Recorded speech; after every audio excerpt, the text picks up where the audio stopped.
Jamaicans have become homeowners thanks to the historic shifts in policies of the National Housing Trust, making it easier for Jamaicans to receive funding.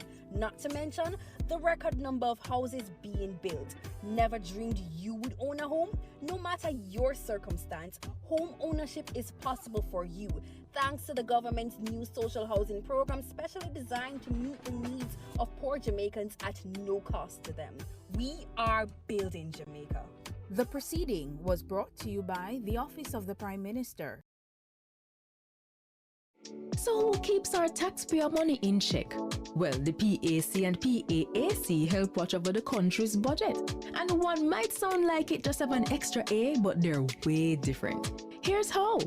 The PAAC and PAC are two committees that watch the money. The Public Accounts Committee reviews government projects after them close. They do a post-audit check to see what problems arose with the costs and call officials to explain decisions that cause budget mismanagement. And then they recommend corrective action. So the problem will happen from when, not happen again. But what about the money we are spending right now? The PAAC. That's how Public Administration and Appropriations Committee pretty much means your money will protect as it happen, we check. While projects go on, things are accurate. As government spend the nation's budget, PAAC reviews it. They examine proposals and summon officials to find problems before them don't use it. So the PAC and PAAC are two parliamentary committees that watch over the country's wallet to protect the budget and keep it in check. And you can get involved. Just visit jampja.org. Send the something and come back. Back to sender! God, I thank you so much. Miracles await and miracles abound.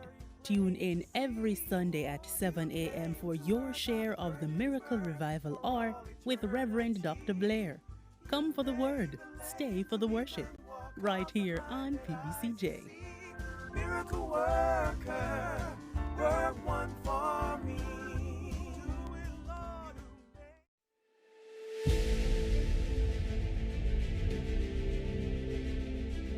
Are you an entrepreneur producing an excellent Jamaican product or service?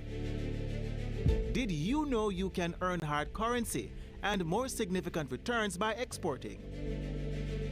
Contact the Ministry of Industry, Investment and Commerce to help propel your business along the export lane. Everything you can produce, the Jamaicans overseas want it. We're not going to get rich by just bringing down the debt. We're going to get rich by exporting a lot more. So grow exports, create job opportunities, drive economic growth through exports to make Jamaica a richer and much more prosperous country.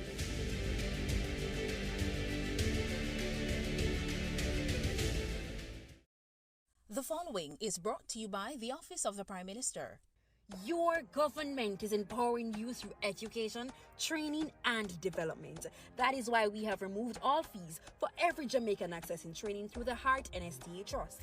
So, whatever you desire training in, food and hospitality, beauty and cosmetology, housekeeping and hotel management, welding, carpentry, masonry, or any of the dozens of programs Heart offers, you can enroll completely free and change your life. We are building Jamaica. The proceeding was brought to you by the Office of the Prime Minister. The following is brought to you by MOCA, the major organized crime and anti-corruption agency with kind support of NIA and USAID. Lock them up. Criminal minds think they are cunning. The major organized crime and anti-corruption agency have them running. Your friend a shout, come scam. Take time running, now we ready for the ops. Drive up on your block, step out now we black. Cyber take about your laptop. Pull up every lock, no evidence to drop. We put it in a cuffs and now we have the underground. Sin you say scam, you better look out for. When you move corrupt, better look out for. Feel say you get wet, look out for. Look out for, look out for. From you say scam, you better look out for. When you move corrupt, better look out for. Feel say you get wet, look out for. Look out for, look out for. The proceeding was brought to you by MOCA, the major organized crime and anti-corruption agency with the kind support of NIA and USAID. MOCA. Each Each year, the Jamaican Parliament approves billions in tax dollars to buy goods and services for Jamaicans. Awarding contracts to private companies to provide public goods and services is called public procurement, and it is a major hotspot for corruption. Can citizens spot the red flags in public procurement and help the government protect our taxes? Yes, they can, and here are 6 to watch for. Direct contracting. When contracts are frequently awarded to one supplier without other companies competing to offer a better price and quality, we usually end up paying more and getting less. Contract splintering. Big projects need big money and higher level approvals. But if the contract is cut up into smaller ones, it won't need external approval from offices like the Public Procurement Commission or Cabinet. This makes it easier for contracts to avoid additional scrutiny. Timing of advertisements. Contracts advertised during distracting periods like the holidays can result in less competition and a really strong advantage for the favored company. Like Christmas time, work slows down and companies are less attentive to business opportunities. Emergency contracting. Claiming emergencies allows officials to legally bypass normal procurement rules, making it easier to award contracts to favored companies. Contract timing. Contracts awarded just before or after election can be payback for campaign support and not based on what Jamaicans really need. Collusion. And what if penalties are not enforced when work is poorly done? This could be a contractor and public official working together for private benefit. And if it is, this is collusion. These flags do not prove corruption, but they trigger questions that citizens must ask. So mind your business, Jamaica. Visit the JAMP Procurement Tracker to monitor government contracts. If you spot these flags, use our ATI tool to ask questions and demand accountability. Peace begins with us. Every act of kindness, every step towards understanding brings us closer to a brighter tomorrow. Let's choose unity, compassion, and hope. Together, we can build a future where peace reigns. Brighter tomorrow starting today.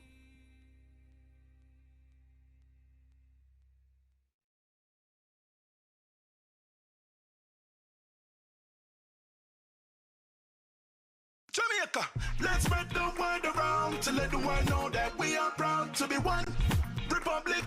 We on the road to republic. Well then, let's propel we nation moving forward in a new direction. True independence, that's the projection. No more dependency, it's the best plan. Yes, we know what's best for us, cause we want we country prosperous. So make we just pull together as the general public while on the road to republic. Jamaica, let's spread the word around to let the world know that we are proud to be one republic.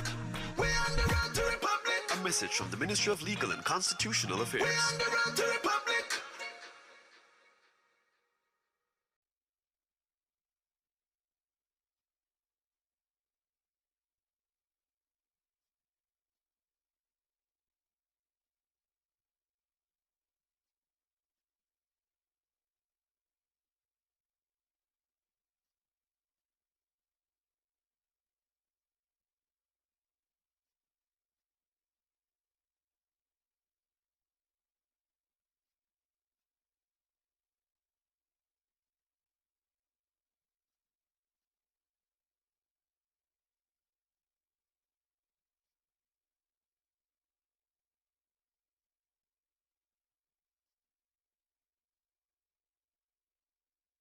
We and the youths united against corruption, changing the world and the way we function. The youths united against corruption, changing the world and the way we function. You remember the youth, them are with future leaders, policy creators, decision makers. As if them are not just the cornerstone, but a crucial part to a better tomorrow. United against corruption, changing the world and the way we function. The youths united against corruption. A message from the Integrity Commission. The following is brought to you by the Office of the Prime Minister. Jamaica is changing right before our very eyes. Across the island, billions are being invested into our road networks, from farm and community roads to major roads and highways. Dozens of communities across the length and breadth of Jamaica are receiving access to reliable potable water for the very first time. And thousands of Jamaicans have become homeowners thanks to the historic shifts in policies of the National Housing Trust, making it easier for Jamaicans to receive funding. Not to mention the record number of houses being built. Never dreamed you would own a home? No matter your circumstance, home ownership is possible for you, thanks to the government's new social housing program specially designed to meet the needs of poor Jamaicans at no cost to them. We are building Jamaica. The proceeding was brought to you by the Office of the Prime Minister. How do bills become law in Jamaica? Laws are made to create order, to ensure our safety, and to protect our rights against abuses by other citizens, organizations, and even the government itself. A bill is a proposal for either a new law or for a change to an existing law. Jamaica's Parliament is responsible for making our laws, and that responsibility is shared between two houses. There are 21 parliamentarians appointed from both political parties to the upper house, also known as the Senate. And there are 63 members of Parliament that we, the people, elect to the lower house, also known as the House of Representatives.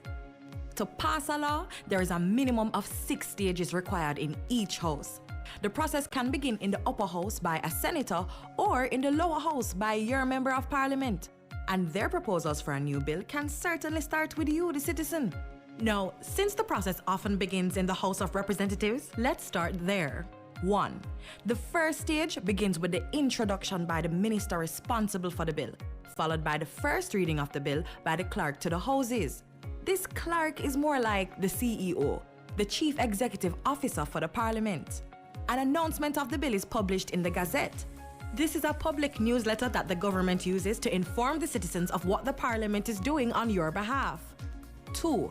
The second reading begins with a summary of the bill by the minister. The main reasons for the bill are discussed both by the government and opposition members to determine if Jamaicans would really be better off with the new law or changes to an existing law. A vote is taken by the House to determine if the bill will move to the committee stage. Sometimes before going to that stage, the minister responsible for the bill can recommend the use of a joint select committee. It's called joint as its members are taken from both the upper and lower house. To benefit from greater consultation, the committee is empowered to invite the public to share their views of the bill in writing or in person, and does so through radio, TV, and newspaper adverts. This Joint Select Committee submits its recommendations to the House of Representatives.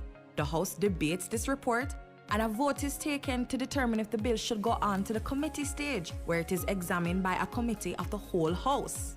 Yes, that's the name. And that's what it is, a committee of all the members of Parliament that carefully examines each clause and makes improvements to ensure the bill will achieve its objectives. As chairman, the Speaker of the House monitors the process to make sure the rules of the House are obeyed and the process moves along smoothly. 4. The Committee of the whole House examines the bill clause by clause, then sends its recommendations for changes to the House of Representatives. This is called the report stage. 5. The bill then passes to the third reading to allow a final opportunity for MPs to make changes before it is sent to senators in the upper house. 6 to 10. In the upper house, the senators go through the same steps we just described. If any changes are made, the bill has to be returned to the House of Representatives for their discussion and approval. Now, if the bill had started in the upper house, it would also have to be returned to them for approval of any changes made by the lower house. 11. Throughout the entire process, the bill is being checked by the Legislative Council. That's the Parliament's lawyer. But before the last step, a copy is sent to the Attorney General of Jamaica for final review and certification. 12. If all is well, the bill is sent to receive the royal assent from the Governor General as the representative of the Queen, Elizabeth II. The bill is now an Act of Parliament. The Act is gazetted, and the rights of Jamaicans are further preserved and protected by a new law.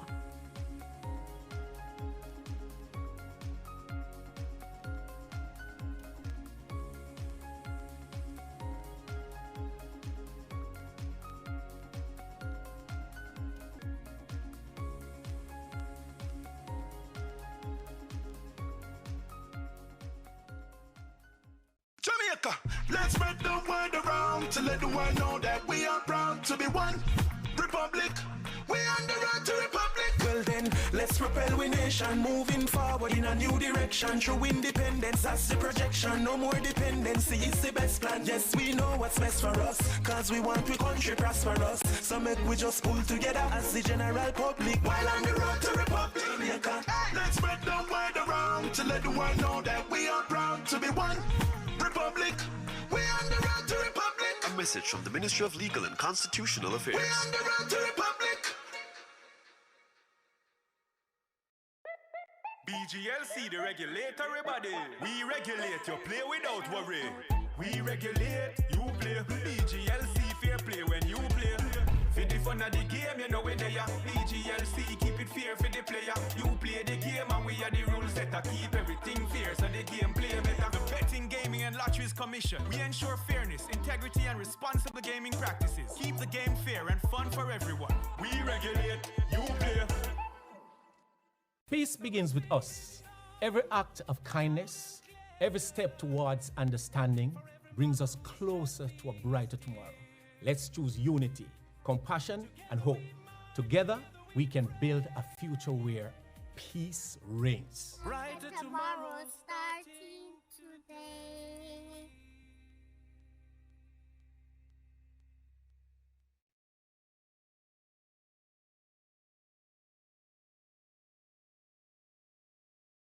What is the role of a backbencher in government? I'm glad you asked. They're members of Parliament who are not appointed to cabinet. So they sit in the back of the legislature and they apply pressure. They examine what government legislates, participate in Parliament debates, raise issues and advocate and question chamber when things don't look straight. Backbenchers represent the constituents in Parliament. Backbenchers oversee the interests of citizens, you and me. But how can they be agents of government accountability after them no hold no portfolio? And them and a minister? No. So then how can they facilitate government transparency? And the next thing, them and a front bencher. So how them affect me? You see, a lot of work is in committees. So these portfolio-free MPs with less dire responsibilities are more accessible to you and me. So they help with policy, but it helps if we engage them, you see. So they're not just in the back benches, but on the ground, in the trenches. Though in the back of Parliament, we're at the front of their cause. So pause. Find your backbencher at jampja.org.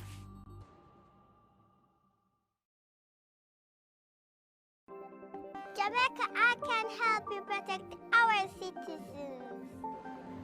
Jamaica Eye will play a part in increasing your public safety.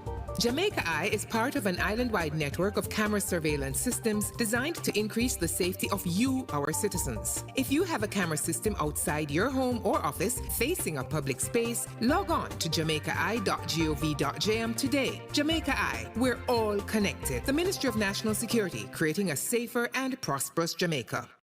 The following is brought to you by the Office of the Prime Minister. To fight crime and violence in your country, your government has invested over $9.7 billion into national security systems. This includes the construction and renovation of dozens of police stations, the acquisition of critical security equipment such as patrol vessels and police vehicles, the recruitment and training of more police officers, and the build-out of the Jamaica Defense Force. Your government is investing in your safety. We are building Jamaica. The proceeding was brought to you by the Office of the Prime Minister.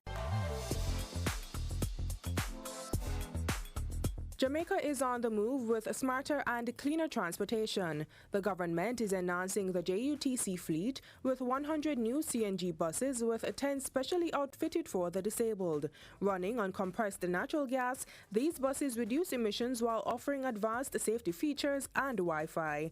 Jamaica is driving in comfort towards a sustainable future.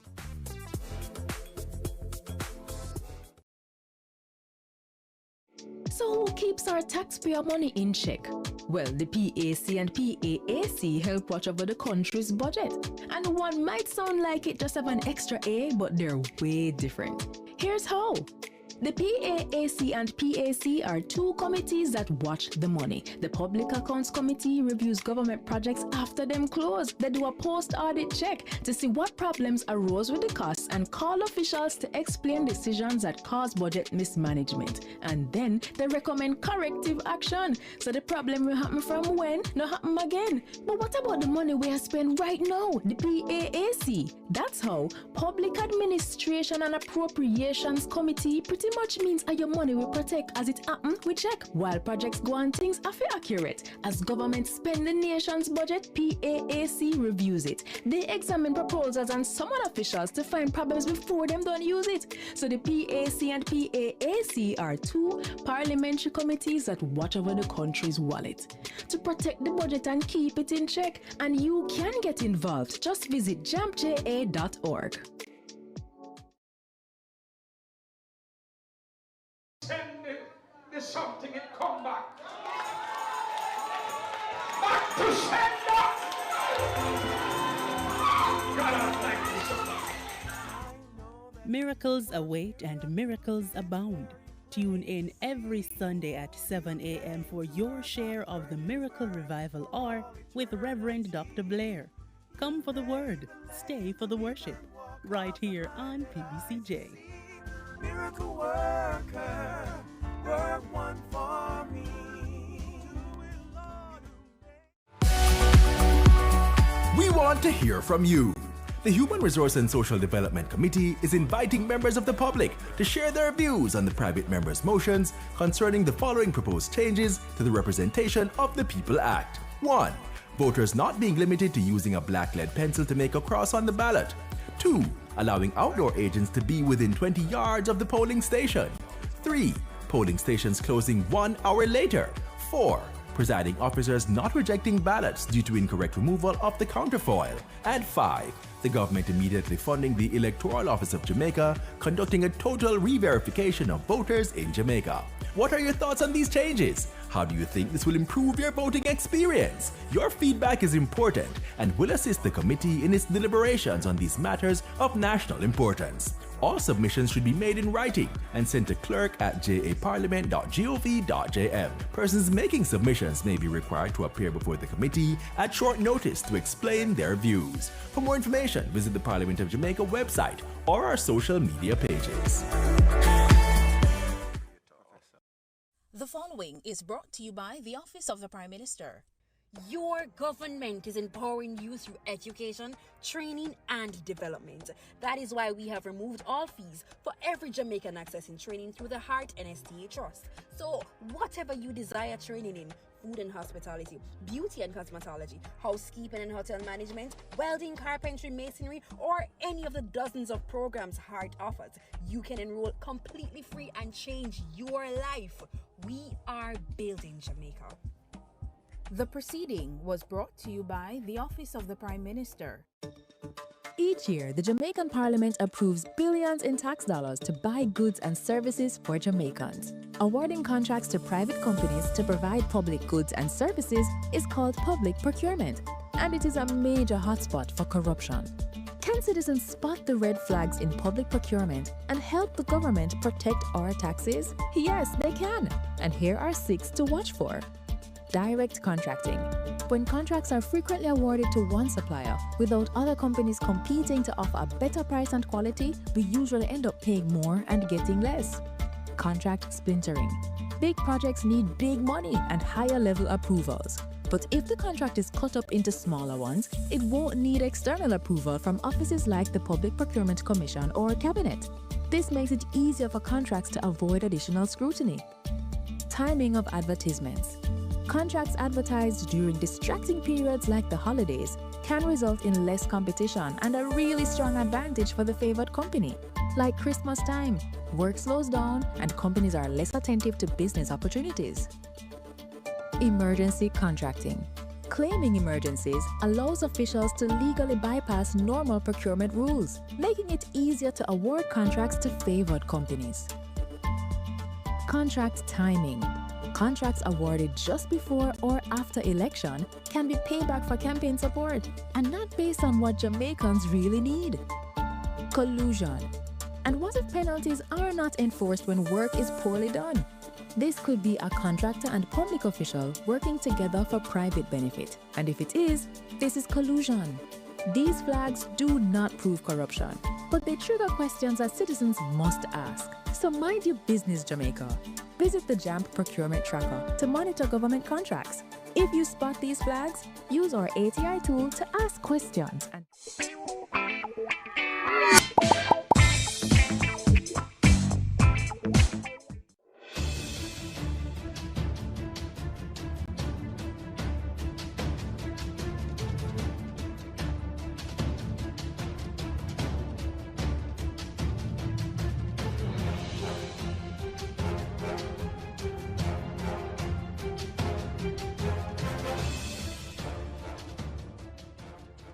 In thy name do mostly humble beseech thee to send down thy heavenly wisdom from above, to direct and guide us in all our consultations. And grant that we, having thy fear always before our eyes, and laying aside all private interests, prejudices, and partial affections, the result of all our counsels may be to the glory of thy blessed name, the maintenance of truth, religion, and justice, the safety, honor, and happiness of the king, the public weal, peace and tranquility of the island, and the uniting and knitting together of the hearts of all persons and estates within the same in true Christian love and charity, one towards another, to Jesus Christ our Lord. Amen.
wife of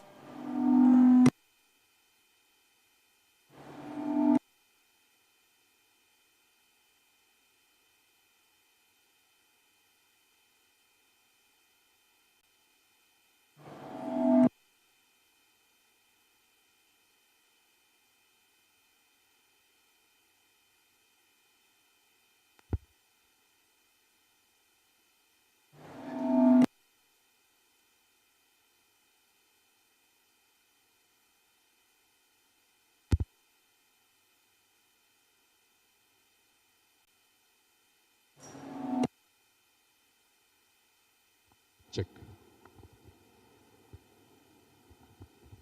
Thank you. At this time, I want to welcome the wife of the Member of Parliament for St. Mary's Central, Dr. Nardia Newell.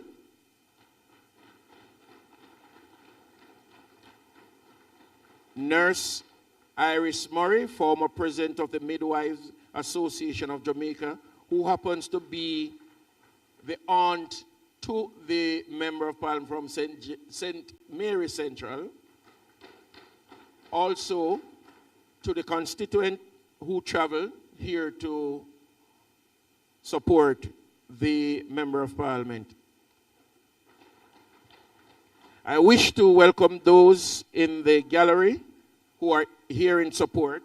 We are happy to have you all, and while we hope that you enjoy the proceedings, I must remind you that persons in the gallery are not to participate by clapping, knocking the ledge, or making any comment which may be heard in the chamber. These proceedings, as usual, are being broadcast live by PBCJ, and we welcome those joining us via the platform as well as those on the various social media outlets. I must also look to my left and welcome the distinguished gentleman, former Member of Parliament, Mr. Maurice Guy, and also former Member of Parliament and Minister of Finance, Mr. Audrey. Welcome today.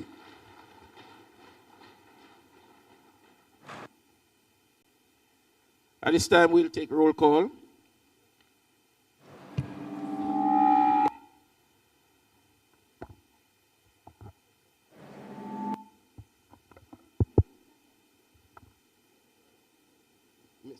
Mrs. Holness, Mr. Green, Dr. Holness, Dr.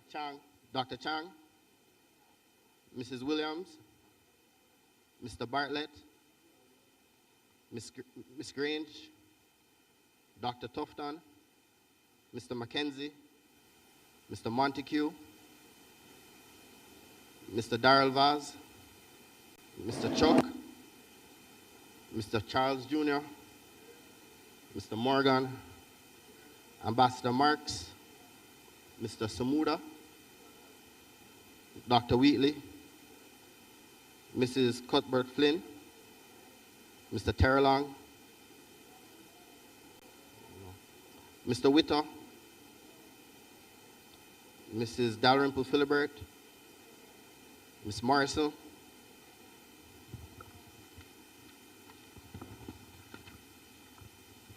Ms. Lee, Mr. Donovan Williams, Mr. Main, Ms. Crawford, Mr. Delroy Williams, Ms. Hamilton, Mr. Seabright, Mr. Azan, Mr. Brown, Dr. Brown Burke, Mr. Buchanan, Mr. Bunting, Ms. Burchell, Dr. Campbell, Mr.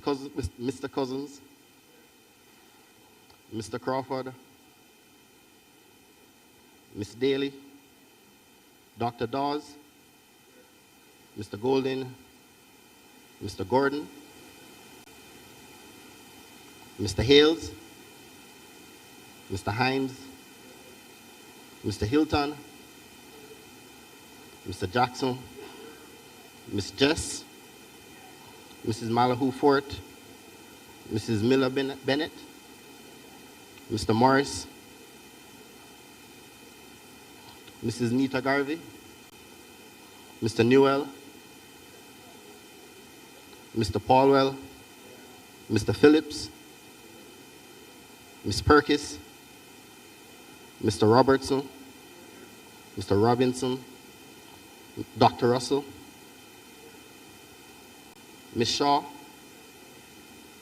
Mr. Smith, Mr. Dwayne Vaz, and Mr. Warmington.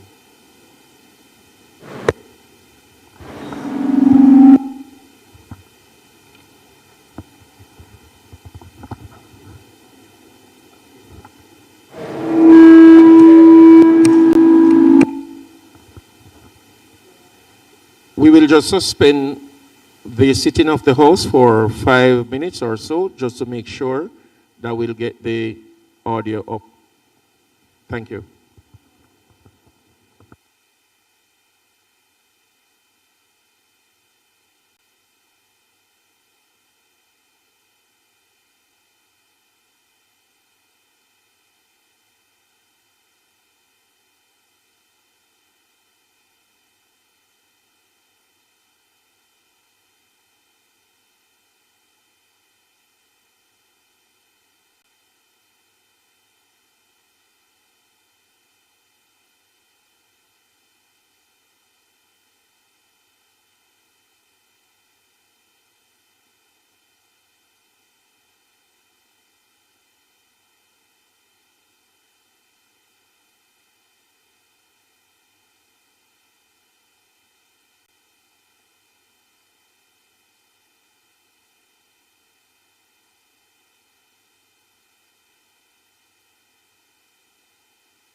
I go show them my way of justice. I'm abused. I need legal advice. I don't deserve this. The truth of the matter is, justice there for all of we. The Ministry of Justice has trained more than 5,600 persons in restorative justice practices. More than 200,000 victims have been supported by the victim services. Legal aid has reached thousands island-wide. Make we talk it out, not fight it out. Call 888 Justice today. Peace begins with us. Every act of kindness, every step towards understanding, brings us closer to a brighter tomorrow. Let's choose unity, compassion, and hope. Together, we can build a future where peace reigns. Brighter tomorrow starting today.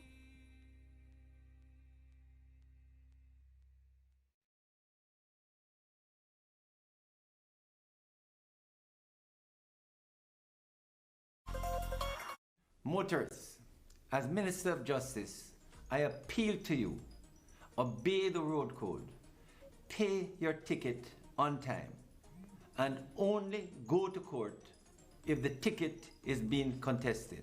Close to 80% of matters coming to the parish courts are for traffic breaches. Let's work together to make our roads safe and ease the burden on our courts. Embark on a journey to discover the truth that sets us free. Join us on Tomorrow's World, your weekly source of hope, answers, and divine insight. Sundays at 9 a.m. with rebroadcasts on Tuesdays and Thursdays at 5:30 a.m. Tune in right here on PBCJ, the People's Station, and be inspired.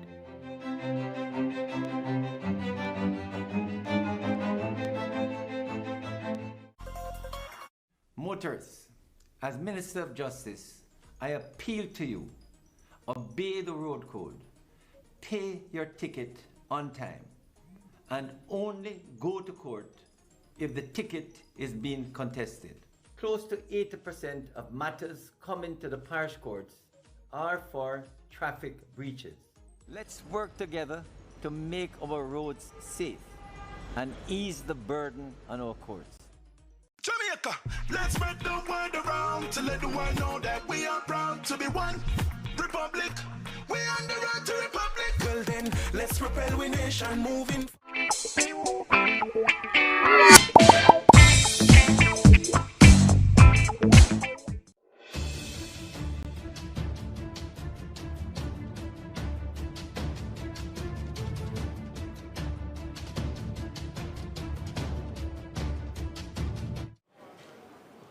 Laid on the table of the House are the following: Integrity Commission's investigation reports into concerns that the following officers employed to the Firearm Licensing Authority failed to file their statutory declaration with the Commission for the year 2023, contrary to law, and their indicative ruling for the following persons: Mr. Donat Robinson, a public procurement officer; Mr. Clive Brown, an investigator; Mr. Dale Walker, also an investigator; and Ms. Dawn Dickinson, a director, corporate planning and client relations. Bills brought from the Senate, petitions, papers, reports from committees, notice of motion given orally, question and answers to questions, motion that may be made at the commencement of public business requiring notice,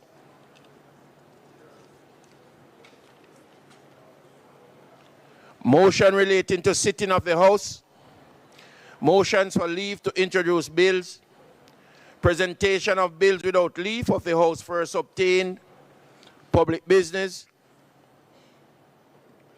Thank you, Mr. Speaker. Today in public business, we will continue our sectorial debates, and we do have very special presenters today because for both of them, it will be the first that they are participating in the sectorial debates. Mr. Speaker, allow me to join with your welcome to the Permanent Secretary and the other members of the Office of the Prime Minister, but also to welcome familiar faces to the chamber.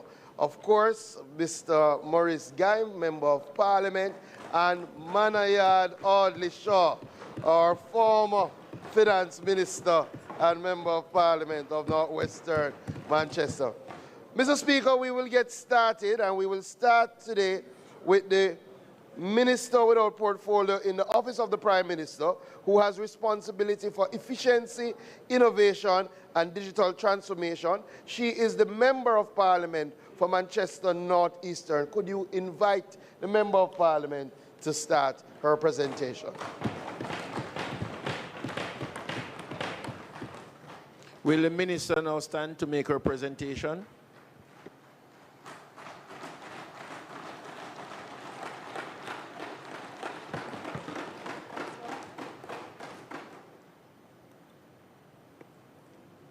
Thank you, Mr. Speaker.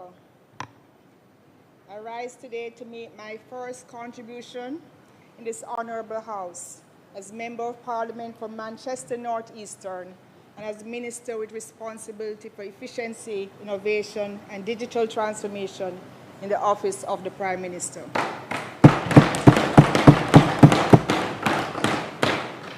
First, let me express my sincere appreciation to our Prime Minister, Dr. the Most Honorable Andrew Holness, for his leadership and for the confidence he has placed in me to help advance an agenda vital to Jamaica's future. An agenda grounded in efficiency, advanced through innovation, and delivered through digital transformation, made possible by the collective leadership of my cabinet colleagues, the strategic stewardship of our ministries, departments, and agencies, and the unwavering dedication of Jamaica's public servants. Mr. Speaker, let me start by thanking the people of Manchester North Eastern and acknowledging those who traveled to be in the gallery today. From day one, you embraced me as family. You opened your homes, you shared your hopes, concerns, and aspirations for your communities and your children. You chose Jamaica and sent me to this honorable House to serve as your Member of Parliament. So to the people of Manchester North Eastern, it is an honor to represent you, and I will continue to serve you with dedication, humility, and purpose. Now, Mr. Speaker, I know he was already acknowledged, but allow me to again acknowledge and recognize the Honorable Audrey Manayard Shaw, who dedicated more than 30 years of service to the people of Manchester North Eastern and to Jamaica. You have heard all the areas in which he has served. His contribution to national development has been significant, and I thank him for his years of service to the Jamaican people. And I know it's really 33 years, so thank you for your service. I also extend my gratitude to Councillor Omar Miller, my dedicated workers, supervisors, constituency team, trusted advisors, and the committed members of my security and transport team, an extraordinary family of service providers whose tireless sacrifices, unwavering loyalty, and relentless hard work have carried me every step of this journey. Special appreciation to my permanent secretary, General Rocky Mead, and the OPM team, to agency heads already recognized. Your partnership, dedication, and shared commitment to public service are instrumental in driving the modernization of Jamaica and advancing a more resilient future for our people. Mr. Speaker, I also again wish to acknowledge the partnership with the World Bank Group and the Inter-American Development Bank. Their collaboration has played a vital role in strengthening the frameworks, financing, planning, and institutional support necessary to modernize Jamaica's service delivery, improve governance, and accelerate national development. Thank you. Mr. Speaker, I extend profound gratitude to my family, who have so selflessly shared me with the people of Jamaica. Your unwavering love, patience, sacrifice, and steadfast support have been my strength. I extend sincere appreciation also to my parliamentary colleagues on both sides of this honorable House. Mr. Speaker, I stand here today not only as a representative for Manchester North Eastern, but as a servant of the Jamaican people. guided by a clear mandate to modernize how the government works, expand opportunities through technology, and ensure that progress reaches every community across Jamaica. Today, I'll present to this honorable House, to every Jamaican across this nation, and to our brothers and sisters throughout the diaspora, how the government's streamlining processes for efficiency and economic development, speed agenda, is driving Jamaica beyond resilience and boldly into an era of national resurgence. Mr. Speaker, let me start with the work of the Information Communications Technology Authority. The Information and Communications Technology Authority, the ICT Authority. Last year, in April 2025, the authority was formally operationalized with a clear mandate to strengthen governance, accelerate digital transformation, and bring greater coordination to how technology is managed across government. And we are already starting to see the results 1 year later. First, as was announced by the Prime Minister last year, the electronic motor vehicle registration and digital fitness certificates are now a reality. The government successfully modernized Jamaica's motor vehicle registration system by transitioning from traditional physical documents to electronic motor vehicle registration and digital fitness certificates. Mr. Speaker, to date, 1.1 million motor vehicle registrations have already been processed online, reflecting a real and measurable impact of digital transformation in this space. This platform goes beyond simply converting paper processes into digital ones. It is reshaping how citizens experience government services. Jamaicans can now receive timely notifications when their certificates are nearing expiration, allowing them to stay compliant without uncertainty or last-minute stress. Renewals are also fully available online, enabling citizens to complete the process quickly and conveniently from wherever they are. Traveling to tax offices, no more traveling to tax offices or standing in lines. This is speed in action. Second, Mr. Williams, is a Tax Administration Jamaica mobile app.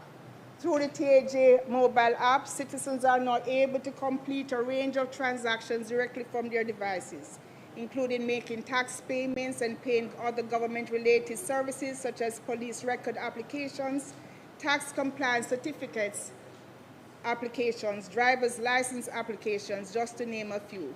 So far, the mobile application has already attracted more than 40,000 users and counting. Again, Mr. Speaker, this means completing transactions from the convenience of your home or office. Third, the implementation of digital signature services.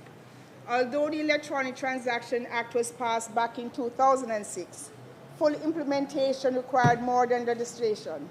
It demanded the digital infrastructure, governance systems, security architecture, and coordinated government execution necessary to transform law into everyday reality. Two critical pillars of transformation were the electronic transaction signature policy and the establishment of Jamaica's National Public Key Infrastructure, PKI, which this government has now successfully implemented. The PKI enables the issuance of secure electronic documents, creating the trust framework required for legally recognized digital transactions. I was telling my daughter, Madison, about the PKI, and she said, Mom, don't talk about being excited about that. It makes it sound like a nerd. But it's okay to be a nerd with these exciting developments. As such, with this infrastructure in place to support the legislation, I was pleased to announce the full implementation of the electronic signatures across government in March this year, 2026, 20 years after the Act was first passed. This milestone marks a historic leap forward in national digital transformation because today, digital signing allows documents to be securely executed electronically. This means people and businesses can now submit and receive authenticated documents at government offices without relying on paper or in-person visits for a wet ink signature. And I must tell you, this has a special meaning for me because 2 years ago, I came home with some visitors and we went to a government office. And we were told that we could not finish getting the registration done because wet ink signatures required from the other investors to come in from abroad. And so I'm very pleased that today we will not have those sort of restrictions anymore in terms of getting businesses going in Jamaica. So instead of traveling from office to office, paying to print documents, making photocopies, physically stamping and certifying paperwork, Jamaicans will increasingly be able to complete important transactions electronically. Less paper, less waiting, less bureaucracy, more efficiency for the Jamaican people. Speed in action. Mr. Speaker, implementing the acceptance of the electronic signature across government has been transformative for the courts. Since 2026, 322,364 traffic tickets have been issued. In 2025, 714,362 traffic tickets were issued, which speaks to another problem. Some of these traffic ticket matters require a warrant to be signed and issued by a judge. Judges are now enabled to sign traffic ticket warrants electronically, and so far, approximately 103,089 traffic ticket warrants have been electronically signed by judges. Mr. Speaker, with digital signing of warrants, this means less physical movement of documents, fewer administrative delays, reduced printing and storage costs, and faster processing across the justice system. And importantly, it frees up the judges' time for other critical duties in the advancements of justice process in Jamaica. This is how digital transformation should work, not just digitizing paperwork, but improving how the government actually functions and delivers services to people every day. Mr. Speaker, the public can check their own traffic ticket status using the government's official traffic ticket digital service available at trafficticketlookup.gov.jm. Mr. Speaker, the government of Jamaica is also working to improve digital payments and financial inclusion. I'm pleased to share that the ICT Authority has successfully strengthened and modernized the government's secure online payment gateway, Paygate.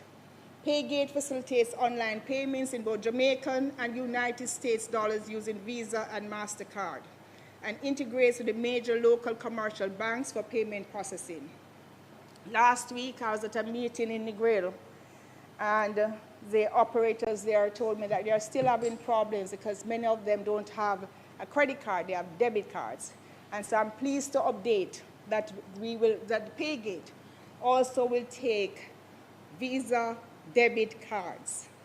During this last financial year, 6 government entities were added to the platform, and over 1 million transactions were processed, enabling citizens to conveniently pay property tax, business taxes, motor vehicle fitness and registration fees, and other government charges through the TJ mobile app.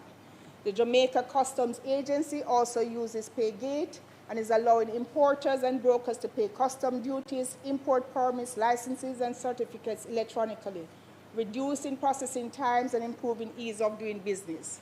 The remaining transactions were processed by the Betting, Gaming, and Lotteries Commission, Kingston Freeport Terminal, the Ministry of Agriculture, Fisheries and Mining, and the Port Authority of Jamaica, demonstrating the growing adoption of digital payments across government. I will now pivot to this financial year and share a few priority areas for the next phase of Jamaica's digital transformation. Let me first speak about the digital document wallet. Mr. Speaker, in building on the multi-agency success of the electronic motor vehicle certificates, the government will now allow citizens to securely store and share government-issued documents electronically, including birth certificates, national ID card, and any other civic document they want to store in the wallet. More convenience, more efficiency. Secondly is Gov Notify. Gov Notify will centralize government notifications and updates through email, SMS, and WhatsApp.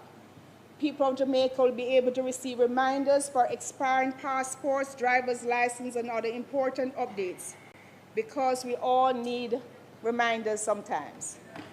These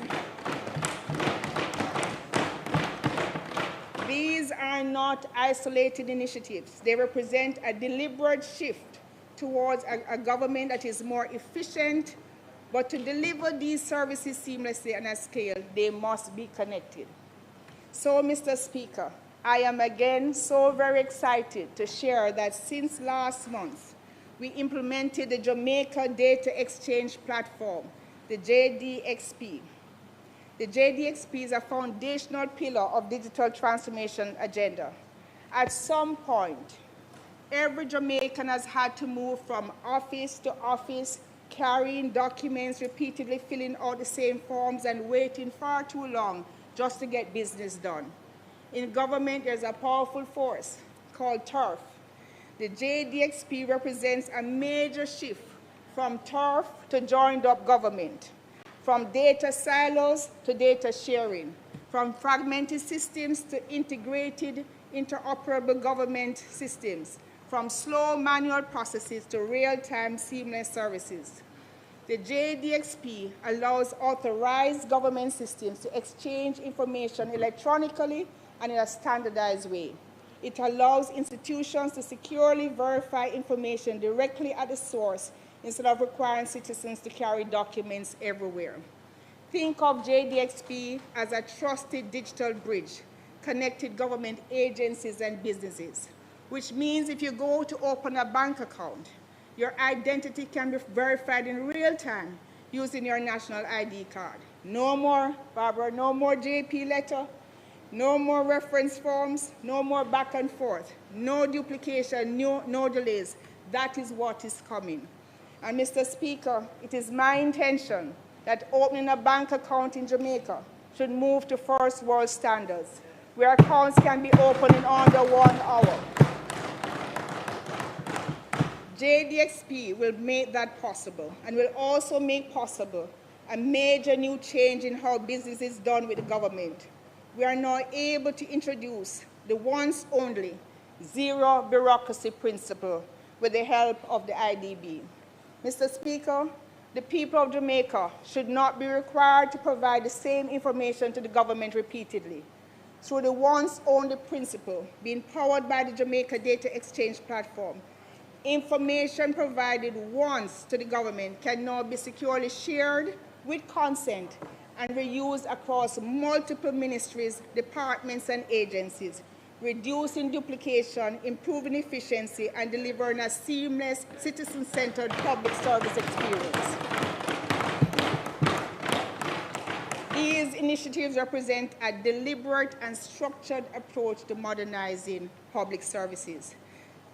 Mr. Speaker, I will now move to the second part of my update, the work of the National Identification and Registration Authority, NERA, formerly the Registrar General Department, RGD. In today's world, verifiable identity is what allows people to access jobs, banking services, healthcare, government services, and economic opportunity. If we are serious about reducing bureaucracy, improving efficiency, and modernizing public services, then we must also modernize our identity and civil registration services are delivered. Mr. Speaker, over the past year, NERA has been quietly building the foundation for that transformation, and we are now starting to see meaningful results. First, I'd like to announce today that NERA is Jamaica's newest 24/7 online act service. It is now among the first government services to provide 24/7 online access to all of its essential services, whether you're at home, overseas in the diaspora, or in your office. Jamaicans can now complete urgently needed transactions online, including applications for document recovery, birth certificates, death certificates, identification card applications, marriage certificates, renewals, and many more. These services deliver real and meaningful benefits to citizens by reducing administrative delays in critical areas such as school admissions, visa applications, bank loan approvals, insurance claims, and access to countless other essential services that Jamaicans depend on every day. For businesses and institutions, these innovations create a stronger, more secure foundation for efficiency by enabling faster onboarding of employees and customers, improving identity verification, and strengthening fraud prevention measures. Secondly, I'd like to highlight NERA's post-Hurricane Melissa document recovery program. Mr. Speaker, disasters have a cruel way of taking from people what they cannot easily replace. When someone loses a birth certificate, marriage certificate, deed code, they can lose access to jobs, banking services, healthcare, education, and even government support. That is why NERA operationalized a national document recovery program following Hurricane Melissa to provide rapid support to affected Jamaicans.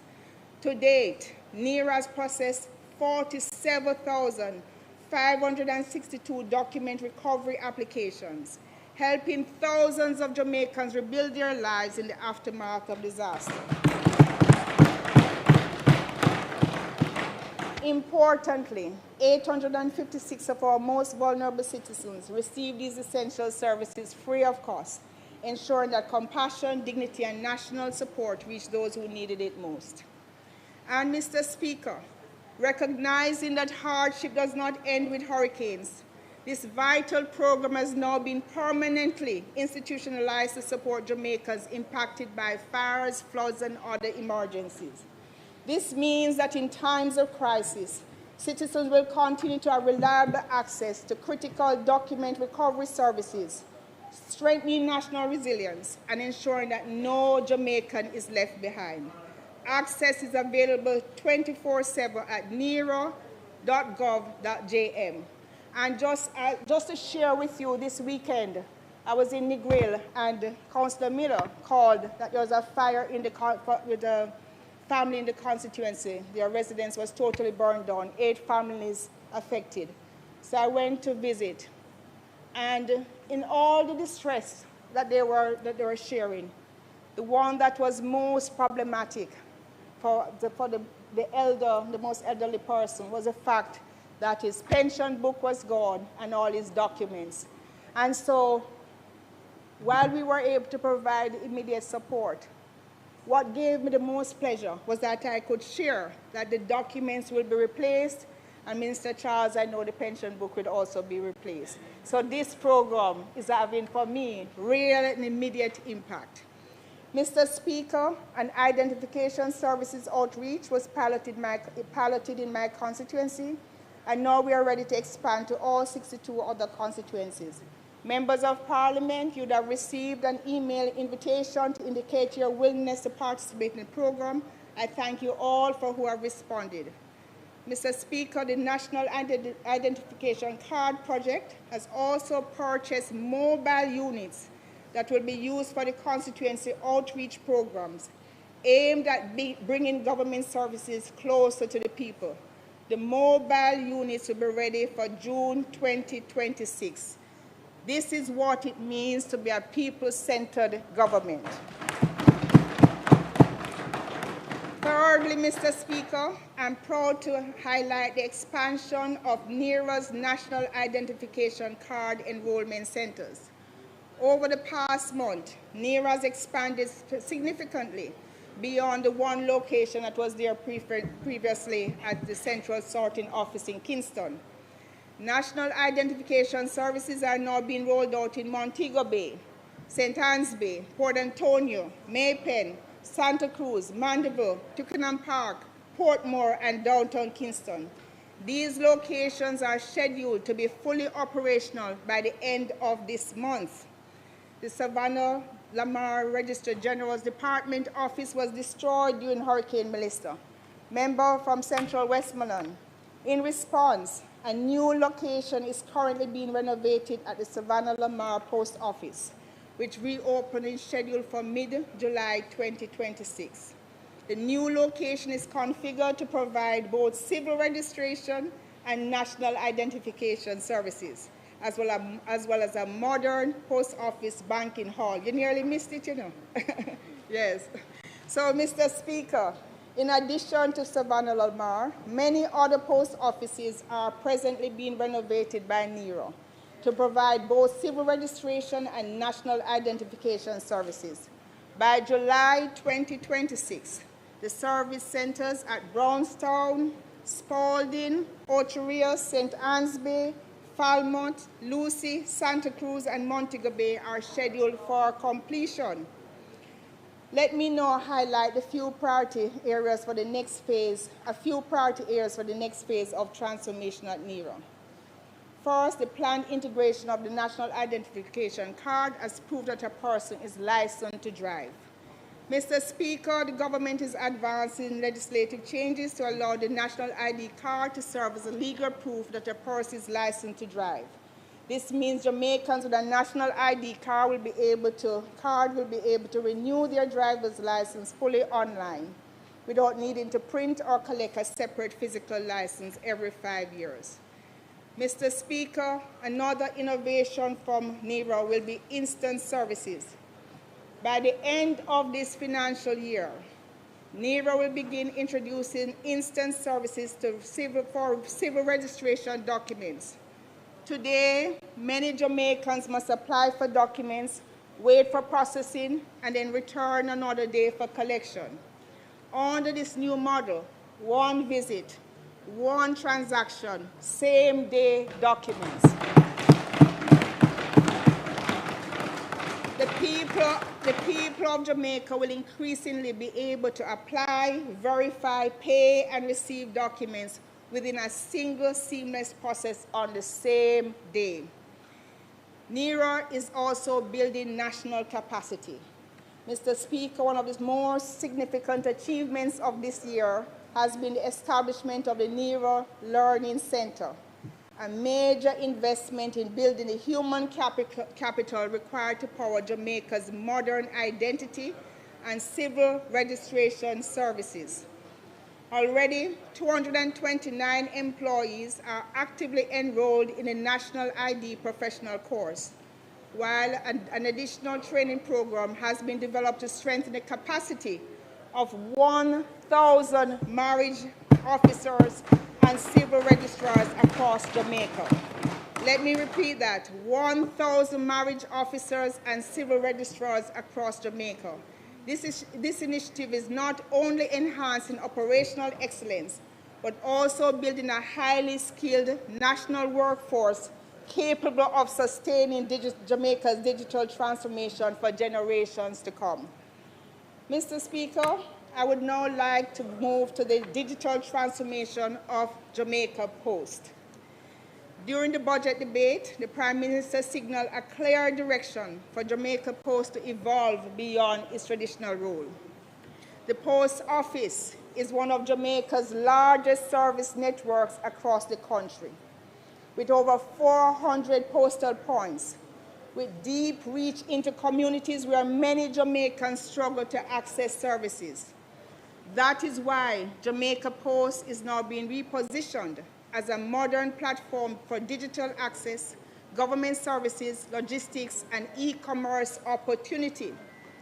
Mr. Speaker, for many Jamaicans and businesses today, formal addresses are still non-existent, inconsistent, difficult to verify, or hard to locate, creating challenges for deliveries, logistics, emergency response, and e-commerce. So, in fact, I remember the first time I was going to Shudley, I was told to go up so, down so, and turn right. so I know that this is something that we have to address. As part of the effort to address this challenge, Jamaica Post has been collaborating with YASO, Jamaica Limited, on the development and pilot implementation of a digital passcode and address system intended to improve location identification and delivery efficiency.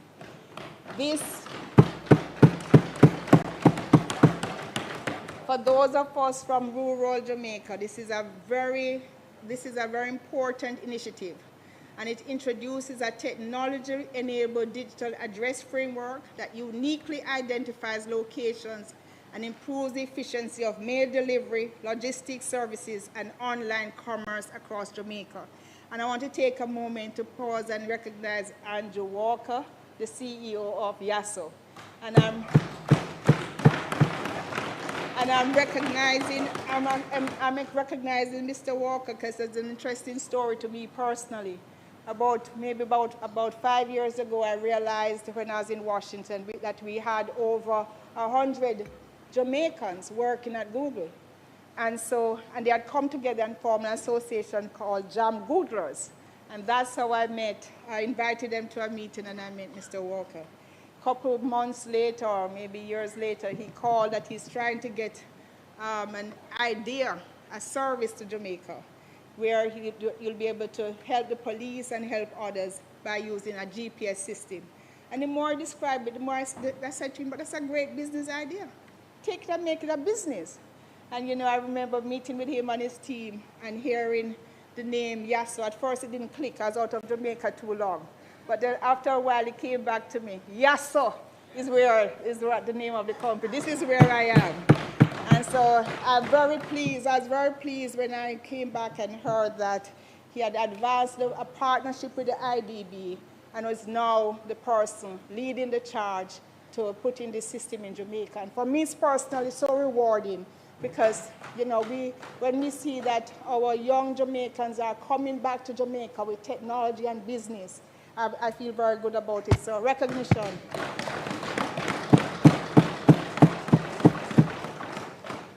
So with that, we will provide every home, business, and lot with an address which reduces inefficiency and modernizes Jamaica's national infrastructure. Mr. Speaker, Jamaica Post has also expanded express mail service access from 25 post offices to 66 locations island-wide during the last financial year. Many of you, my colleagues, you have reached out to me regularly asking about service, post office service for your elderly citizens and pension collection mechanisms, and we are addressing that. But equally important, the post office will be very important for our young people in micro and small businesses, online entrepreneurs, members of the creative industry who rely on affordable, reliable access to international markets. For many small business owners, access to shipping and logistics is not just a convenience, it's an access to customers, it's an access to growth. Which is why, Mr. Speaker, Jamaica Post has secured and is implementing the delivery duty paid solution to restore parcel and package delivery services to the United States. Many of you may not have realized, but the United States, they changed the policy last year, where many small items under $800 that used to go to the United States duty-free, that was terminated. So every parcel now going to the United States, even small items on $800 and under, you'll have to pay a duty. And so for a while, the system was suspended, but we were able to effectively put in a system so that the duties can be calculated and paid before the package leaves Jamaica. Let me really congratulate the Postmaster General and his team. Because you have to think of it like a pre-clearance through U.S. Customs right here at home. So when it arrives in the United States, there are no surprises, no delays, and no rejected shipments. Jamaica Post has put in place a system and partnerships to do exactly that. Calculate the applicable duties, which are paid online and remit directly to U.S. Customs on behalf of the sender. As a result of this technological solution, Jamaica Post can now resume package and small packet delivery across the United States market on June 1, 2026. This is important for our MSMEs, our online entrepreneurs, and every Jamaican selling products internationally through digital platforms. It reopens a critical trade channel, supports business growth, and strengthens Jamaica's participation in the global digital economy.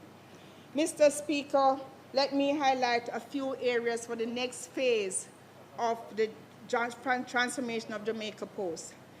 First, the One-Stop Government Services Center.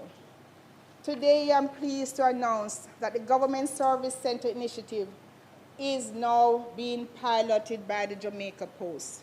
Through this initiative, post offices will increasingly become modern one-stop service centers where citizens can access government and commercial services online, especially for Jamaicans who may need assistance using digital platforms.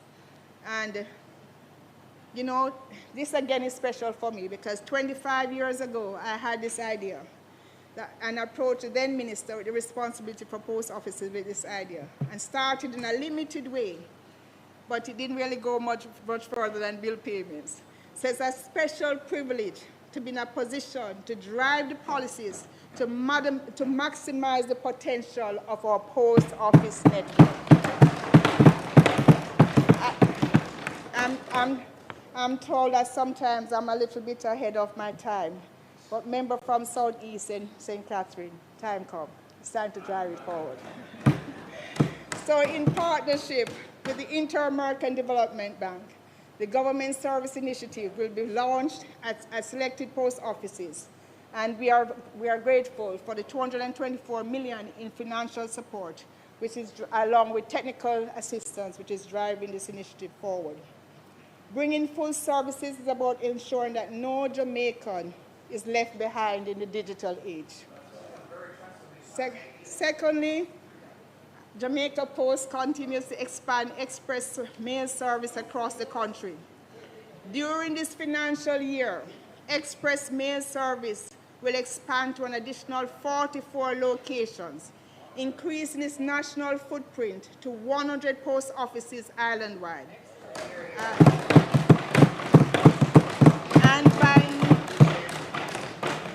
And by next year, we aim to strengthen the critical service by expanding express mail service to 150 postal locations across Jamaica, ensuring that every constituency has access to at least 2 EMS service points and bringing faster, more reliable postal services closer to communities island-wide.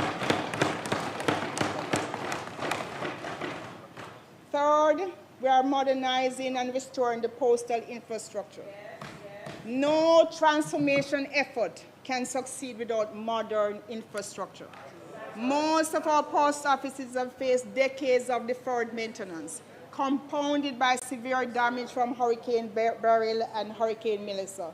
In total, 108 post offices are significantly impacted. But, Mr. Speaker, restoration and modernization efforts are now fully underway to rebuild a stronger, smarter, and more resilient service in the post office network of the Jamaican people. 25 affected locations are targeted for repair during this financial year, while under the NIS project, another 23 post offices are being comprehensively refurbished and modernized. That brings a total of 48 that is under the regular budget, and thankfully, under NARA, we'll be able to more than likely complete all the 108 post offices. To date, 4 locations, the Central Sorting Office, Ligani, Moon, and Harfordtree, have already been completed. Huh? Well, they are completed. Mr. Speaker, access to digital services depends on reliable internet connectivity. That is why Jamaica Post is securing grant funding, starting with the $6.8 million from the Universal Postal Union to strengthen internet connectivity. And that is why, as a government, we are also taking decisive action to expand access. So I'll just take a few moments to mention other national initiatives across the government, starting with the National Broadband Network. The NBM, as currently designed, represents a transformative national investment that is expected to connect up to 2,768 government locations, including schools, while expanding high-speed broadband access to approximately 490,000 homes across Jamaica, including 140,000 in underserved communities. This initiative will significantly strengthen digital inclusion, expand access to opportunity, and help bridge Jamaica's connectivity divide. The government has also recently signed with Transamerica's fiber system for a new subsea cable into Jamaica. This will dramatically increase Jamaica's internet speed with up to 20 terabits per second of bandwidth. The NBM project and a new subsea cable will dramatically strengthen the country's digital infrastructure. Mr. Speaker, the goal is simple: to give every Jamaican better internet access at more affordable prices, so that whether someone lives in Kingston or a remote community, they can learn, work, build a business, and turn great ideas into real opportunities that can uplift their family, transform Jamaica, and compete on the world stage. There are other transformative digital initiatives happening across government, including the introduction of electronic property titles from the National Land Agency. However, I must note that there's a great need to still simplify and modernize the government services infrastructure. In going through and listening to many stakeholders, tourism operators, financial service providers, distributive traders, developers, all spoke of the regulatory burden, from the procurement process to permits and approvals at the municipal corporations to getting paid from the government. And that one is particularly painful. After you go through all the process to do business, and have to wait a long time to get paid, sometimes to the brink of bankruptcy. These are systems that we will have to change. And so that is why today I'm most excited to share why the government will be able to make these transformative changes to address these problems in a shorter than expected timeline. And Mr. Speaker, if Hurricane Melissa had directly struck Kingston and St. Andrew, Jamaica's devastation would have been far more severe and recovery significantly delayed. How much time have? The heart of government. The heart of government operations could have been wiped out. This reality makes one thing clear: strong physical infrastructure is not enough. Jamaica must also build resilient digital infrastructure to ensure government services, critical systems, and national operations can withstand hits and continue even in times of disaster. As such, I'm the biggest supporter of the National Reconstruction and Resilience Authority. As a democracy, I have no issues with the debate to address concerns to ensure proper accountability. And let me pause to acknowledge the work done by Minister Chuck, CABSEC Audrey, the Attorney General, the Solicitor General, and the dedicated civil servants supporting and advising the Legislative Committee of Cabinet. I want to join the Prime Minister and my colleagues in assuring the nation that before the draft bill came to Parliament, we had numerous meetings and vigorous debates to ensure that the concerns of probity and accountability were matched but not compromised with the objective of efficiency. Let me also commend the House Leader for all the meetings that were convened to ensure our parliamentary team had every opportunity to ventilate their concerns and come to this honorable House as a unified team to present and defend this worthwhile legislation. So let me be clear. We have this one moment in time to set Jamaica on a transformative path of planned,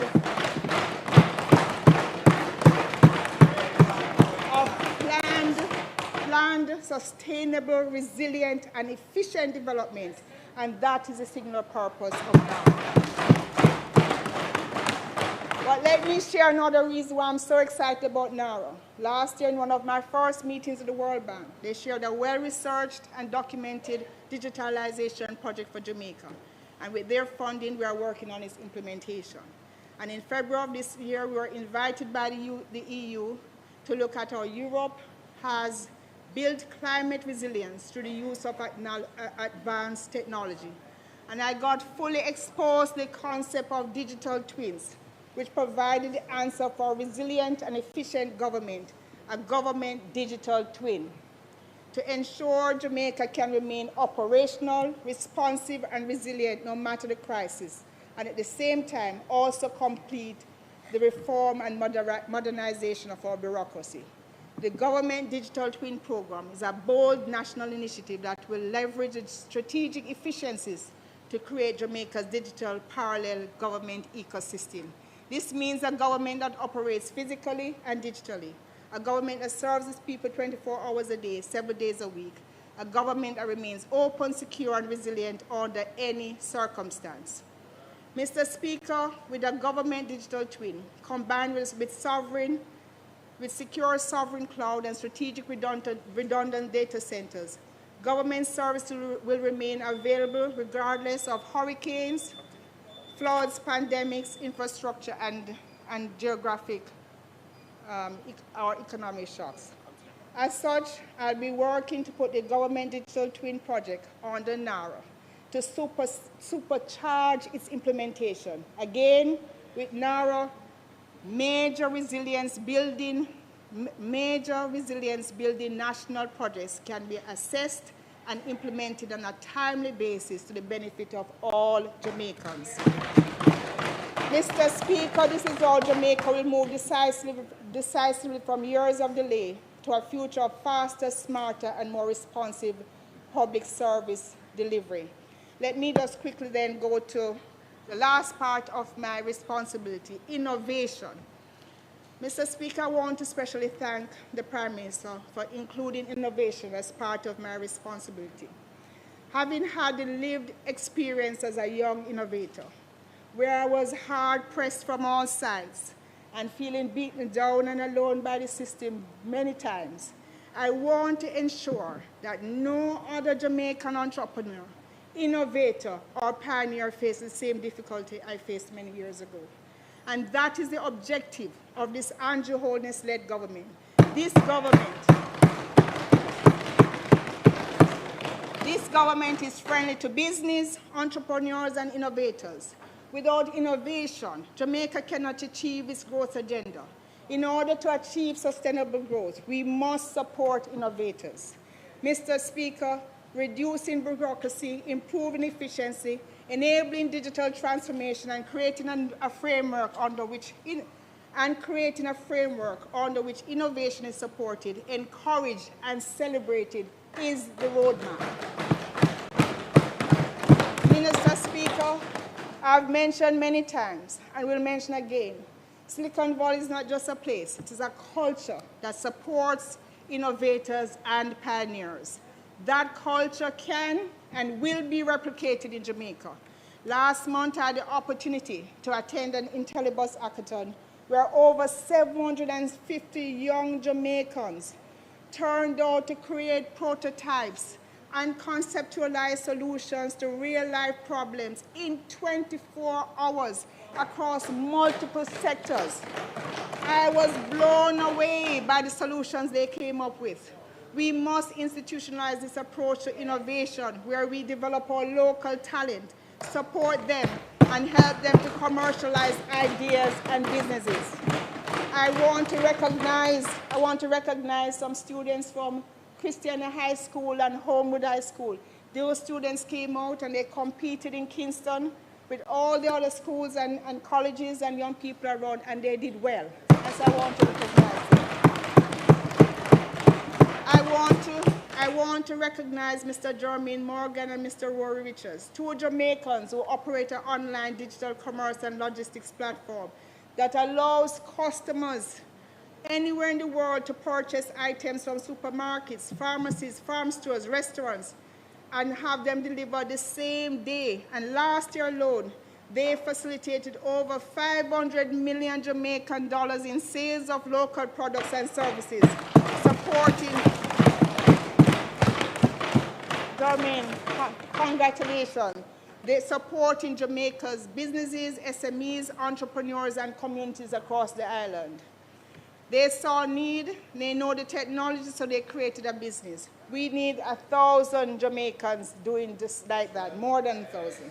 That is why I'll be putting forward an initiative for the government to establish a national solutions registry to provide Jamaicans with a direct platform to identify and submit innovative ideas and practical solutions to the challenges we face. Recommendations will be reviewed for action and potential partnerships. This initiative will help transform citizen feedback into tangible government responsiveness, problem solving, and national innovation. And to do this, the government will mobilize Jamaican talent locally and abroad, partner with universities, engage private innovators to accelerate deployment and build national innovation pipelines. So in conclusion, Mr. Speaker, the mandate of the responsibility that I lead, innovation and digital transformation, is meant to cut across all ministries, agencies, and departments within the government of Jamaica. Our purpose is aligning all of government to partner, collaborate on, and execute on projects and solutions so that the government, taken in totality, becomes more efficient in how we operate and extend services to citizens. In so doing, we'll facilitate innovation and entrepreneurship in order to grow the economy. And most importantly, ensure that Jamaica becomes a digital economy. I look forward to working with every minister, every spokesperson, every civil servant, and every Jamaican to ensure that at the end of this third term, Jamaica will be able to compete with Singapore and other places with efficiency, Mr. Prime Minister, with efficiency as a resource just as important as oil and minerals.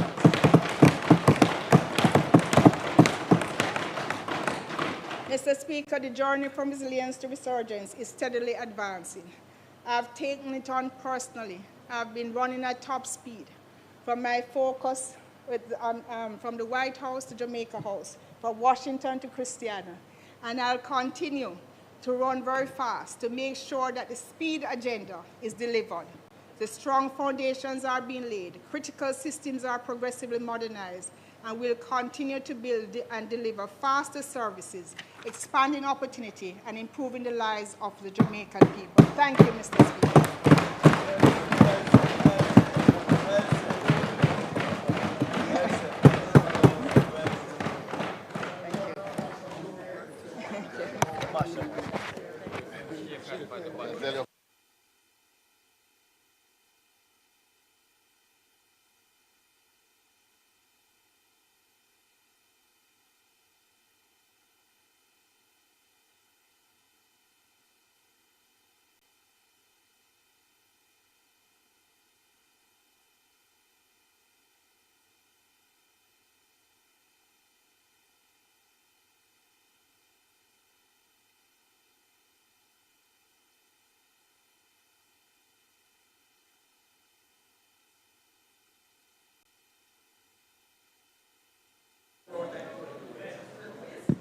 Mr. Speaker, we'd like to express our profound thanks to the member from Manchester North Eastern and Minister without portfolio in the Office of the Prime Minister with responsibility for innovation, efficiency, and digital transformation, the Honorable Audrey Marks OJ, for what was indeed a very welcomed, eye-opening presentation. So I want to thank her. And now we will have the Member of Parliament for St. Mary's Central, who also will be doing his first sectoral presentation in this House.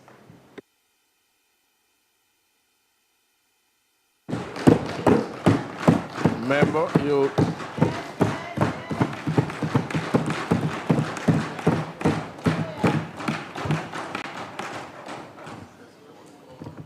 Thank you, Mr. Speaker. Permission to speak from a seat other than my own. And with all my voices, I guess I need permission to speak with a voice other than my own. Permission granted. Mr. Speaker, I rise today to make my inaugural contribution to these sectoral debates in my capacities as the Member of Parliament for St. Mary Central and the Shadow Minister for Environment and Climate Resilience. These are responsibilities I do not take lightly, because when we speak about the environment, Mr. Speaker, we're not speaking merely about trees and rivers. We're speaking about whether our children can drink clean water, whether our farmers can survive the next drought, whether a family can ensure the home they use their life's work to build, whether fisherfolk in places like Padgy and Robbins Bay can still make a living from the sea, whether our people will still be able to access the beaches their grandparents once walked on freely, whether communities in places like Lucy, Buff Bay, Helshaw, Port Murray, and many others can survive stronger storms, collapsing roads, rising heat, and worsening flooding. The environment is not separate from the economy, Mr. Speaker. The environment is the economy.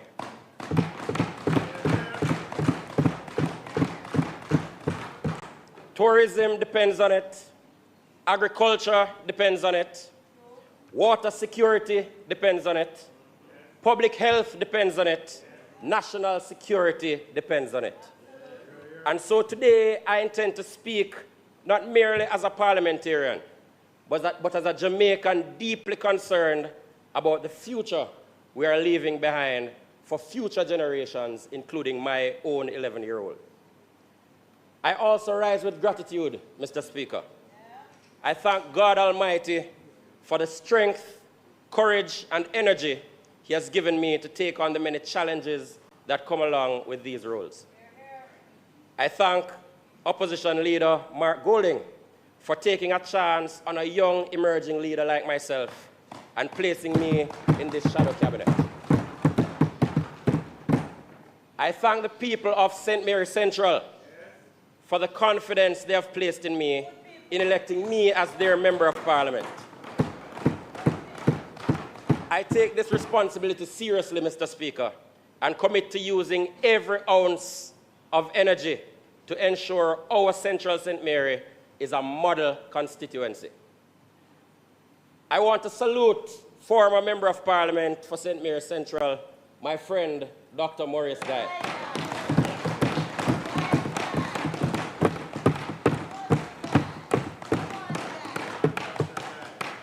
Maurice has not only been my Member of Parliament, he was my family doctor growing up. He was the chairman at St. Mary High School where I was a student, and he's the godfather of my son. His approach and personality ensured one of the smoothest transitions in our constituency. He stayed with us throughout and has continued to stay with us. I don't want to single out people, but I want to salute my aunt, who is sitting in also for my mother who was not able to make it. Auntie Iris, or Nurse Murray, is the former head of the Midwives Association of Jamaica. And some of the values instilled in me, the good ones, she can take credit for. I especially thank my 4 divisional leaders, Councillors Fife, Garvey, MacDonald, and Miss Silvera, for their continued support. I thank my constituency executive, my team, the many Jamaicans across this country, the activists, the scientists, the planners, the prayer warriors, the teachers, the farmers, the ordinary citizens who continue to raise me in prayer and to raise the alarm about the environmental challenges confronting Jamaica in their respective locales. Importantly, I thank my darling wife, Dr. Nordia Thompson Newell.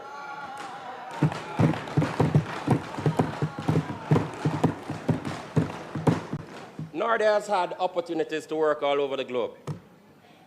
She spent 2 years in Canada owning her craft, but she has dedicated her life to improving patient care and helping to train the next generation of medical professionals through advanced simulation and pediatric emergency medicine, even while supporting her growing family.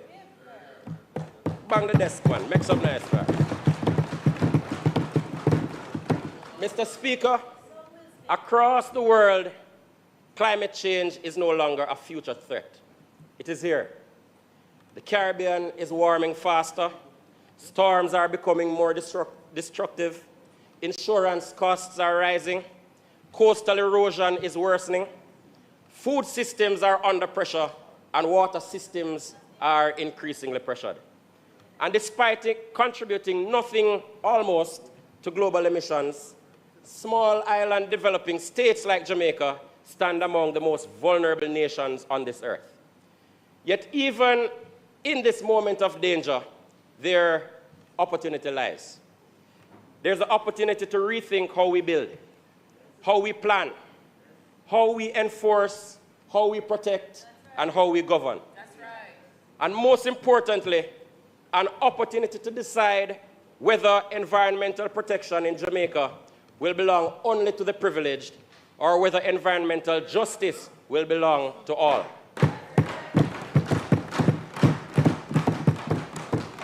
Mr. Speaker, the government speaks about resilience, but resilience is not measured by speeches only. It is measured by delivery. It is measured by whether promises become policy, whether policies become law, whether law becomes enforcement, and whether enforcement changes lives. Because that is what we're here to send. We're sent to. And that is where, Mr. Speaker, this administration struggles. Mr. Speaker, few issues capture environmental inequality in this country more clearly than beach access. It is to our national shame, Mr. Speaker, that less than 1% of this natural resource can be freely accessed by our people. For years, Jamaicans have watched large portions of our coastline become increasingly inaccessible. First, they encounter the security guards. Then they go into the gated developments, the hotel corridors, the blocked pathways, and the disappearing fishing access. An island nation surrounded by the sea, where many citizens feel alienated from the sea itself. The government has finally tabled a beach access and management policy. And while I welcome the acknowledgement that a problem exists, the policy does not go far enough to address this problem. Because the policy still approaches beach access as a managed permission rather than a fundamental public right. Mr. Speaker, a beach cannot merely belong to those who can afford a room key or a day pass. Our coastline is part of our natural and our national inheritance. In countries across the region and the wider world, governments increasingly recognize that coastlines are held in trust for their people. But here in Jamaica, the land of wood and water, the average citizen increasingly feels like a visitor in their own country. The government boasts about the number of public beaches, but Jamaicans seeing things different. How much coastline can ordinary people actually reach freely, safely, and affordably? Because access is not merely about counting beaches, it is about the dignity of our people.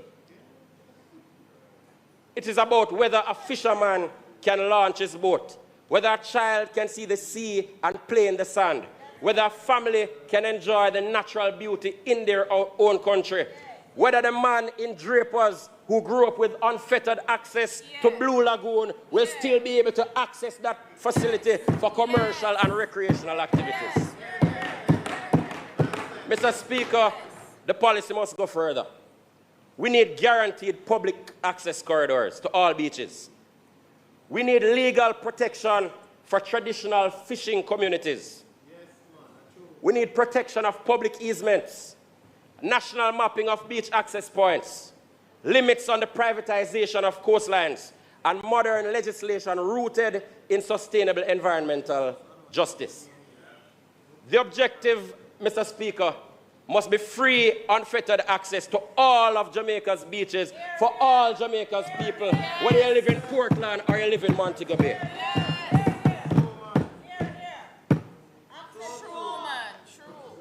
Because beaches are not merely tourism assets. They're not merely tourism assets. They're a part of Jamaica's shared natural heritage. Jamaicans must not only live where others vacation, we must be able to enjoy our natural resources. Mr. Speaker, last year was an election year, and I hear my good friend talking about what is true and not. Let's talk about some truths. Several environmental groups came together and made their concerns known to both major political parties. And the minister made several promises in his 2025 sectoral presentation. Well, I have a list of the promises of the bills that were tabled and the policies that were laid on the paper in this House. And many of them remain incomplete and unfulfilled. We heard the environmental impact assessment regulation announced again this year after being announced last year. This old can has been kicked down the road for many years. Where's the wastewater and sludge regulations from 2025? Where are the strengthened air quality regulations? Where are the hazardous waste regulations? Where's the meaningful modernization of environmental enforcement? Too many announcements, too little execution. Mr. Speaker, while announcements are made and not kept, communities across Jamaica continue to face flooding, collapsing roads, poor drainage, blocked gullies, deforestation, and worsening environmental decline.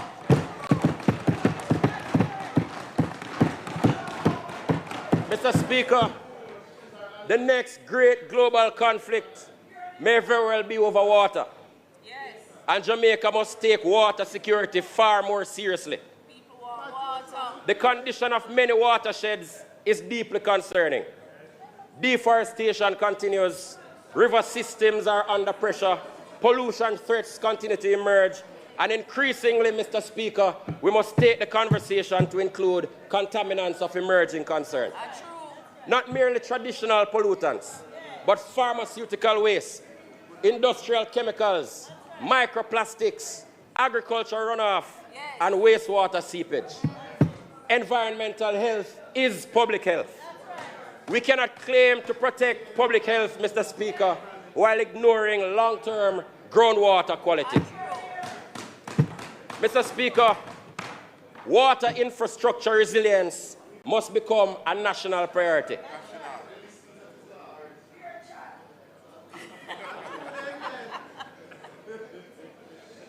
Mr. Speaker, the collapse of roads and bridges during periods of heavy rainfall should remind us that climate resilience is not theoretical.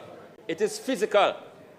It affects whether ambulances can pass going about on emergencies, whether children can get to school, whether businesses can survive, whether communities become isolated. I want to speak briefly about solid waste, Mr. Speaker. Jamaica's solid waste challenge has become a major environmental and public health crisis. Plastic water clogs our drains. Plastic clogs our drains. Flooding worsens the situation. Communities suffer. And despite years of talk and anti-litter campaign, enforcement remains weak. The average Jamaican, Mr. Speaker, still sees indiscriminate dumping with little consequence. Poor collection schedules lead to increased instances of illegal dumping.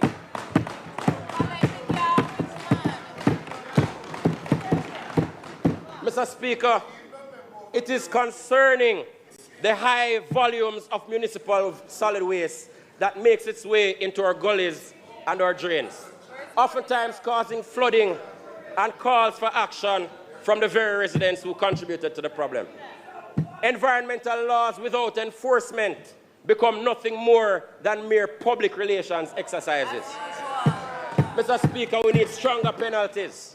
We need better enforcement coordination. We need better collection.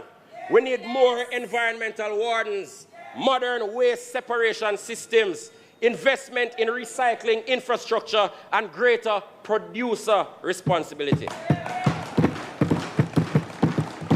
Because environmental responsibility cannot rest only on citizens while large-scale waste generators escape accountability. Let us begin the conversation about extended producer responsibility. Mr. Speaker, climate change is not only an environmental issue. It is a justice issue. Those who contribute least to global emissions often suffer the most. The poor, rural communities, our small farmers and fisher folk, and our inner city residents.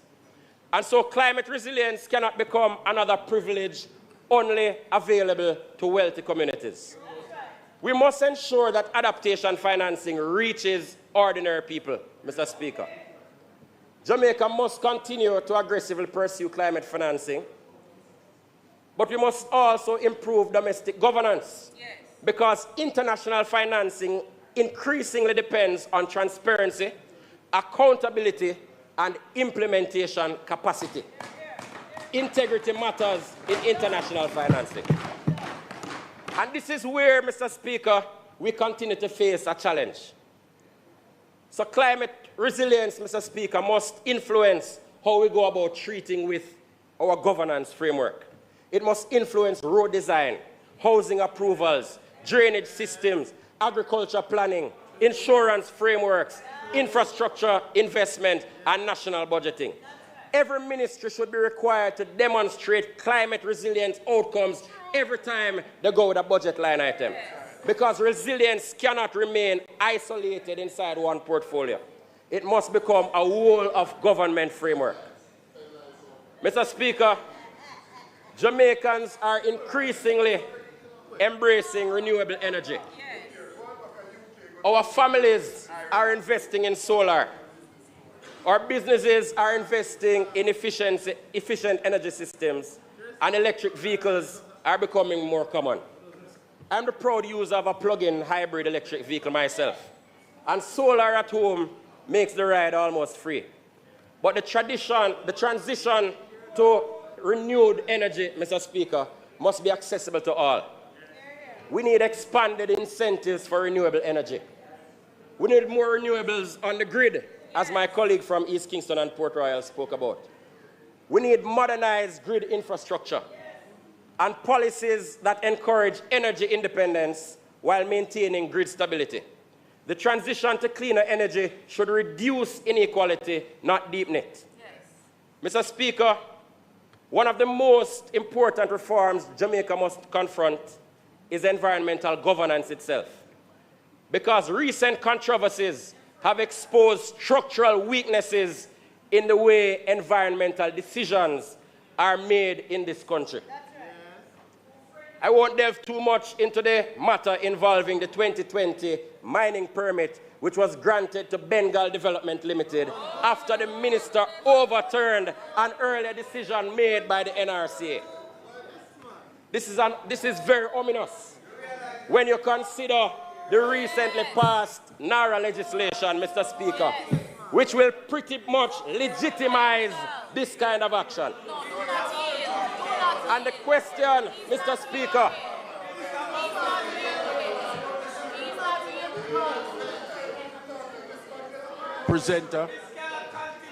Presenter, just a minute, please. Member, may I hear your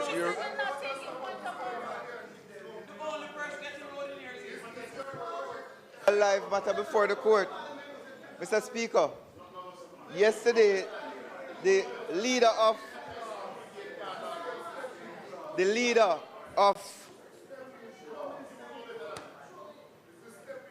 reflecting on a decision of a court of law being likely to prejudice a case which is under trial, including a case tried by a court-martial before confirmation, or 35.3.2, reference shall not be made, contents of speeches.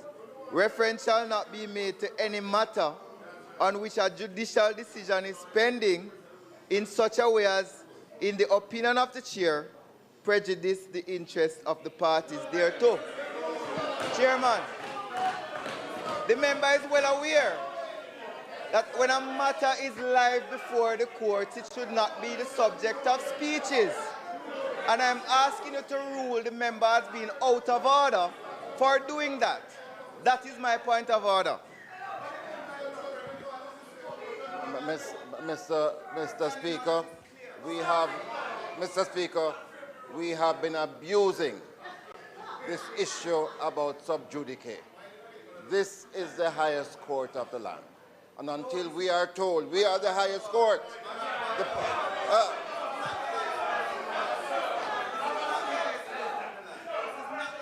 the Parliament is. The Parliament is.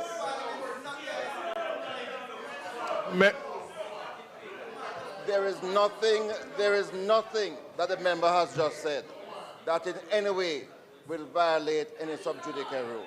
There's nothing that he has said. Please allow the member to continue uninterrupted.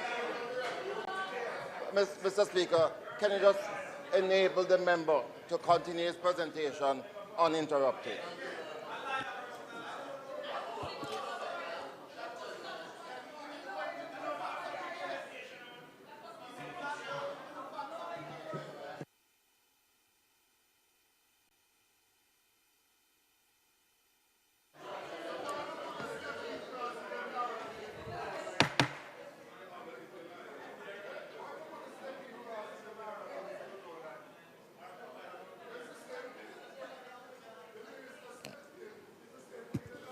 Members, if you wish for me to make a ruling, then you have to listen to yourself first so that you can listen to me.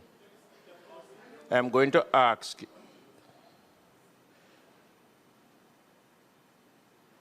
I will ask a member, the presenter, to make sure that he limits himself to a situation that causes a conflict. I am going to allow you to continue.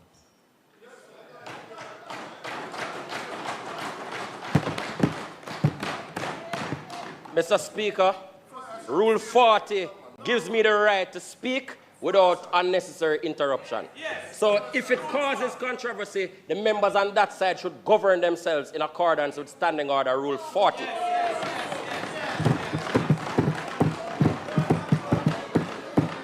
Mr. Speaker, the NARA, Mr. Speaker, I've already spoken about the concerns relating to the stepping rights provided under NARA, which are ominously similar to what happened in the case mentioned. Yes. And the question before us and before this House, Mr. Speaker, is larger than any one quarry, any one permit, or any one minister. The bigger question, Mr. Speaker, is can environmental science and technical expertise be overridden by political discretion without sufficiently transparent safeguards? No. Mr. Speaker, environmental regulation must not only be independent, it must be seen to be independent. Yes. And that is why I am again calling, Mr. Speaker, for us to move toward the creation of an independent environmental protection agency established by statute. This argument is not anti-development. It is not anti-investment. It is pro-transparency, pro-science, pro-accountability, Mr. Speaker, and pro-Jamaica. Because investors deserve certainty. Communities deserve fairness. And the country deserves confidence that environmental decisions are being made objectively and transparently.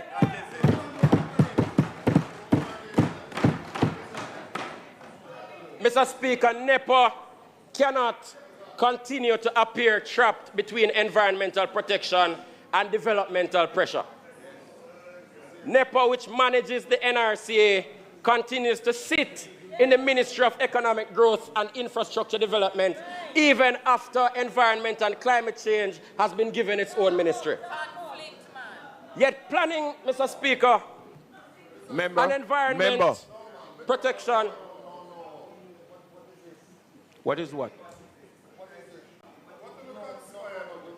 Hello, I consulted with the clerk. You saw the clerk standing a while ago. I consulted with the clerk. The case that was mentioned is still in the court. The appeal was filed just last week. No, I'm saying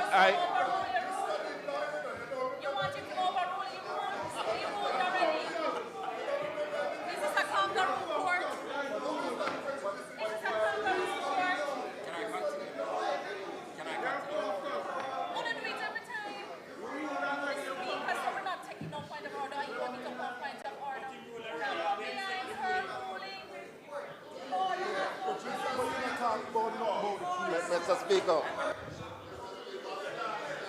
Turn your mic on. Turn your mic on. Mr. Speaker. Turn your mic on. Turn yours off. Mr. Speaker, from the initiation of the matter of Bengal in court, this Parliament has been commenting on it consistently. I have mentioned it in speeches here. Others have. The matter has been recently decided by the court. If there is an appeal, let them call. Yes, it does not mean.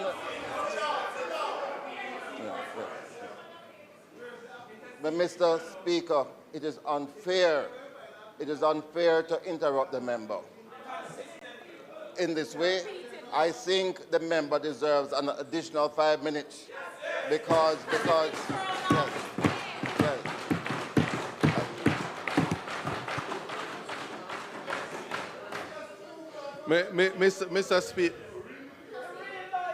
Mr. Speaker, if you will permit me, the remit by which the member spoke on the case it doesn't fall under sub judice. And the sub judice rule was never meant to restrict judges of the Court of Appeal nor the Privy Council. And so I will respectfully say the interpretation by the member is wholly inaccurate and is interrupting the member while he's speaking.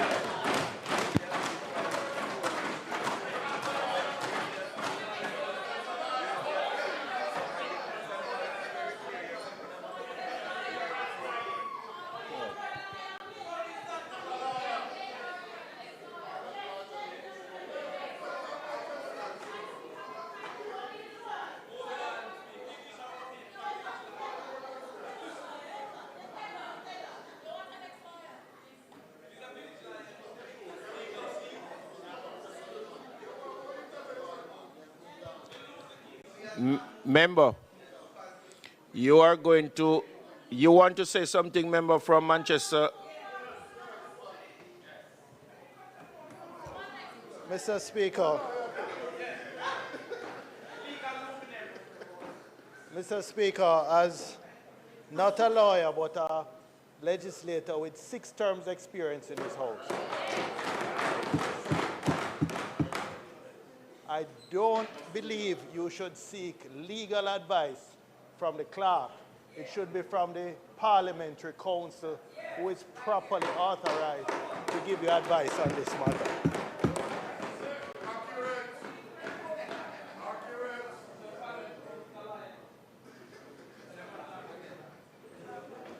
Can I? Go on.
Members, after consulting with the legal personnel from Parliament, I am ruling that the presenter is out of order at by section 35, subsection 2. I'm going to ask you to retract and continue the presentation. I am ruling him out of order, so he must. The matter is before the court. That is my ruling, presenter. You must also outline that evidence has been provided to you that there has been an appeal in the matter.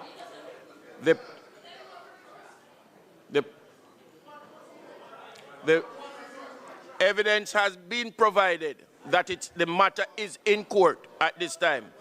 Yes. I am.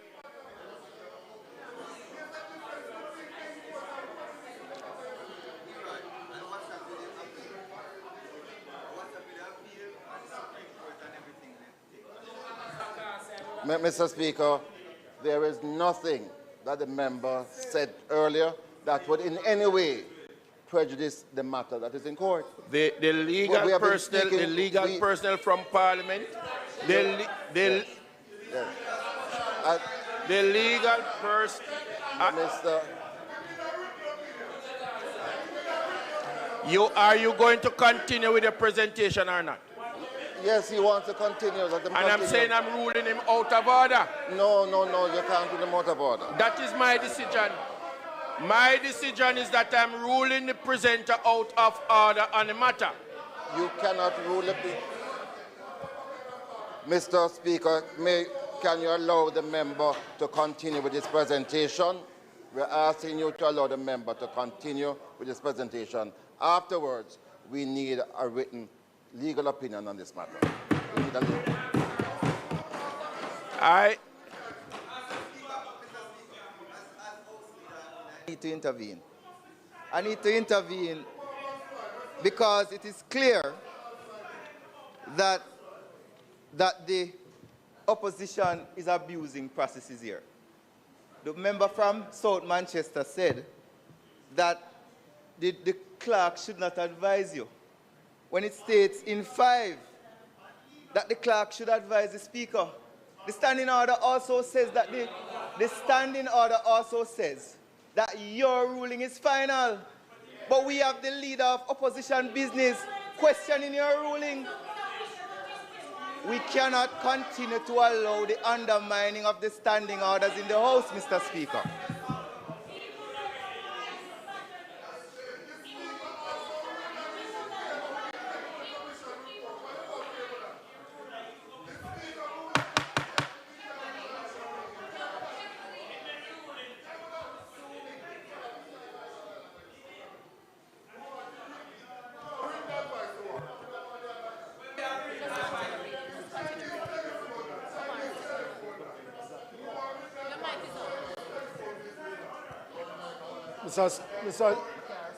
Mr. Speaker, I am not sure what it is that you're asking the member to retract in his presentation, because the member said he will not delve into the matter. He will not delve into the matter. No. And all he did was to compare the matter to why he's concerned with the Naira. Yeah. That's all he did, and he moved on. So, so, Mr. Speaker, the advice that you got did not go far enough to tell you what he should retract. So we want to know. If there is anything to be retracted. I humbly, no, members, Mr. Speaker, I would humbly ask you to just allow the member to continue his presentation. If it is that you are not satisfied that he should, then I think you should ask for Hansard. I think you should ask, no, Mr. Speaker, if you are to be balanced and fair, Mr. Speaker, I think that the legal advice that you got, should ask for Hansard to show that the member never delved into the matter at all.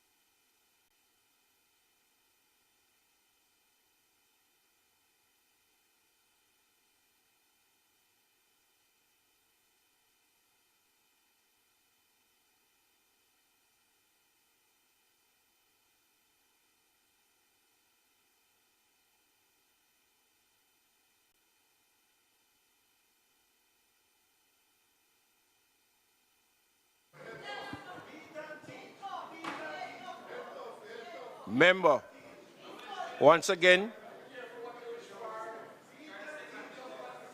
I'm ruling that you continue your presentation, but remember and be reminded that making reference to a case in the court, I am going to rule you out of order again.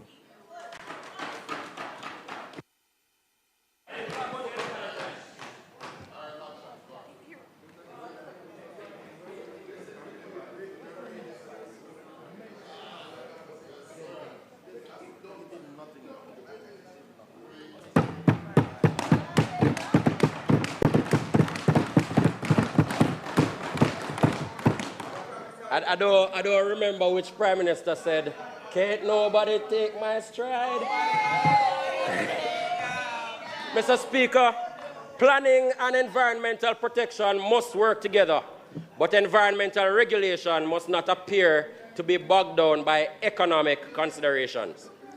And so I propose, Mr. Speaker, the modernization of the NRC Act, the establishment of an independent environmental protection agency, a modern environmental permitting framework, mandatory publication of technical recommendations and decisions, mandatory publication of reasons for approvals and refusals, codified rights, appeal rights, statutory timeline for decisions, enhanced scientific monitoring capacity, stronger public participation rights, and the creation of a specialized environmental tribunal. Mr. Speaker, if Jamaica recognizes the need for independence in anti-corruption oversight, why would we not recognize the need for independence in environmental protection? Why should decisions capable of permanently affecting aquifers, forests, coastlines, and public health for this and future generations not benefit from similar institutional safeguards? And so I believe the governing board of this independent agency should be appointed through a transparent process similar in spirit to the Integrity Commission model.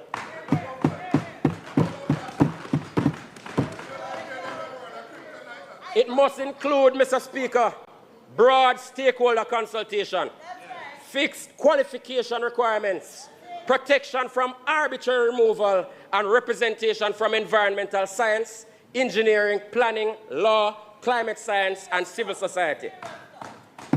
The minister talks a lot about having science lead the way in environmental policy and action. I support this. What better way to have science lead the way than to have permit appeals be overseen by a transparent, competent authority and not the political directorate? Because a permit denial should never feel like a political obstacle. It should be a scientific determination, respected unless transparently overturned through clearly defined legal safeguards. Mr. Speaker, relatedly, I want to raise the matter of Fort Rocky. Minister, this country deserves an update on Fort Rocky. This Parliament deserves an update. Yes. What is the current status of Fort Rocky, Honourable Minister? What environmental protections are now in place? What lessons have been learned? And why has the public heard so little from the government regarding this issue? Fort Rocky is just one example of why we need an independent environmental protection agency. Because sometimes the bad actor and chief environmental degrader is the government itself. It was agents of the state who bulldozed the sand dunes and cleared mangroves at Fort Rocky, amplifying vulnerabilities in Port Royal without any approval from the KCMC. Fort Rocky sits in the Palisadoes Port Royal protected area. It is a wetland of international importance under the United Nations Ramsar Convention. It's full-time Jamaica hears from the minister regarding what rehabilitation has taken place at Fort Rocky. Mr. Speaker, I also wish to address another issue on which the silence of the Environment Minister has been noticeable, and that is oil exploration. The country deserves some amount of clarity or a conversation. What is the environmental position regarding offshore oil exploration? What marine risk frameworks exist? What spill response capacity exists or will be built? What environmental liability regime exists? What protection exists for fisheries and tourism, and what consultation have been had with those stakeholders? What consultation has occurred with coastal communities? What insurance requirements would apply? What independent scientific assessments have been completed? Or is it a good excuse that NEPA is not in the Ministry of Environment, so it's NEPA's responsibility? Mr. Speaker, I am not here to say Jamaica should never examine economic opportunities as they arise. I'm here to say that the country deserves clarity before irreversible decisions are made, and we deserve to be a part of the conversations and the decision. Because environmental governance is no longer merely a moral issue. Increasingly, it is a legal and financial risk issue. Globally, governments and corporations are increasingly facing climate litigation, biodiversity litigation, pollution liability claims, failure to regulate actions, and intergenerational environmental justice claims. And so Jamaica must ensure that any future extractive activity is governed by strong independent regulation, robust environmental standards, transparent scientific review, modern liability frameworks, and enforceable polluter pays principles governed by an independent environmental regulator. This House must understand that drilling and associated industries has the potential to move us from a minor contributor to global warming to a major contributor, opening us up to emerging litigation and claims. Mr. Speaker, the world is changing. Environmental protection is no longer peripheral to development. It is central to investment credibility, climate financing, public trust, and national survival. Mr. Speaker, I want to talk briefly about the shelters, if I'm allowed. Recent discussions regarding shelters should force us to confront the larger problem we're facing. Climate resilience is not only about weather forecasting, it is about preparedness capacity. And these issues no longer fit neatly inside one ministry, because climate resilience itself no longer fits inside one ministry. So while we continue to contemplate the fact that billions in unspent donations from Hurricanes Beryl and Melissa continue to sit at ODPEM, we must ask ourselves, are our shelters ready? Are they adequately distributed? Are they accessible to persons with disabilities? Do they have backup power, water storage and water purification, sanitation, telecommunication resilience? Mr. Speaker, we are less than 2 weeks away from the start of the hurricane season. Hundreds of millions of donor funds sitting unspent. And about 50% of our shelters are unprepared for a strong breeze, let alone a major hurricane. Mr. Speaker, climate resilience is now inseparable from national security, public health, and economic stability. And that is why I believe Jamaica must adopt a mandatory national climate risk screening framework for major public infrastructure projects. We're not talking about JSRAT. We're not talking about JSRAT. Because in a climate vulnerable island, every road is climate policy. Every bridge is climate policy. Every drainage system is climate policy. Every housing development is climate policy. We're not talking about mapping what infrastructure exists, Mr. Speaker. We're saying every time that book comes to Parliament for us to approve a budget, we should get something saying, yes, these have been climate checked, so you can go ahead and approve. Climate resilience cannot be something we check. Yesterday, Mr. Speaker, you silenced our members. Reclaiming my time. Just on a point of clarification.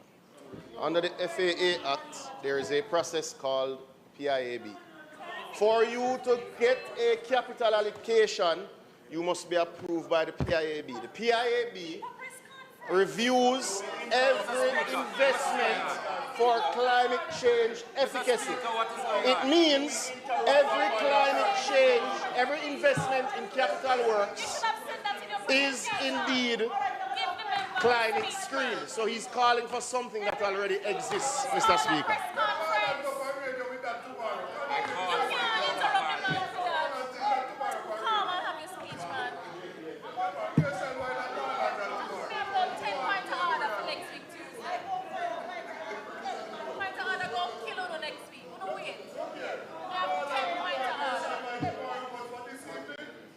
Mr. Speaker, we cannot continue building 20th century infrastructure for 21st century concerns. The collapse of roads and bridges during periods of heavy rainfall should remind us that climate resilience is not theoretical. Too many roads repeatedly fail. Too many drains repeatedly overflow. Too many retaining walls repeatedly collapse. Too many communities repeatedly become isolated, Mr. Speaker. And if the roads leading to St. Thomas that had some failure after some heavy rain recently went through their assessment, we need a new assessment framework. Every failed road and flooded community represents not merely an engineering problem, but a climate and fiscal problem. No major public infrastructure project should proceed, and no budget should come through this Parliament without us being able to interrogate whether it has been climate risk screen. Mr. Speaker, in Central St. Mary, I see the realities of climate vulnerability every single day. I see our roads collapsing after heavy rainfall. I see communities cut off, drainage failures, farmers worried about rainfall patterns. I see coastal vulnerability. And I'm reminded constantly that climate resilience is not abstract. It is personal. It affects livelihoods, education, health, employment, investment. Mr. Speaker, bad roads kill communities. Yes. Simple issues left unattended become major problems and significantly compromise quality of life. Environmental and infrastructure neglect kills opportunity. And our response must not be performative. It must not be temporary. It must not be political. It must be urgent. Yes. And so while people might be patient if they are given an update on when a bridge like the Trinity Bridge will be replaced, it is harder to accept why a government would not even respond to the safety concerns presented by a huge cavity on the road leading to Marlborough, widening daily, threatening to cut off large communities. Again, the response must not be performative. It must not be temporary. Yes. It must not be political. Yes. It must be urgent. Mr. Speaker, there are moments in the life of every nation when it must decide what it values. Whether short-term convenience will outweigh long-term survival. Whether public resources belong to all the people or only a few. This is one of those moments, Mr. Speaker. We must decide whether some representatives can aggressively advocate or whether some representative must be quiet and hope that something will fall on their lap. This is one of those moments. The Jamaica we hand over to our children is being shaped right now by the decisions we make, by the laws we pass in this honorable house, by the systems we tolerate, the courage we demonstrate. Madam Speaker, we are a small island developing state. Yes. But we're not powerless. No. We can build a cleaner Jamaica, a more resilient Jamaica, a fairer Jamaica, a Jamaica where development and environmental protection move together, a Jamaica where ordinary people can access their beaches, can drink clean water, can breathe cleaner air, and live with dignity. But that future requires more than talk. It requires courage. It requires honesty. It requires enforcement. It requires planning. And importantly, it requires vision, because without vision, our people continue to perish. Mr. Speaker, the environment is not a luxury. It is life itself. And if we fail to protect it, history will never forgive us. Thank you, Mr. Speaker.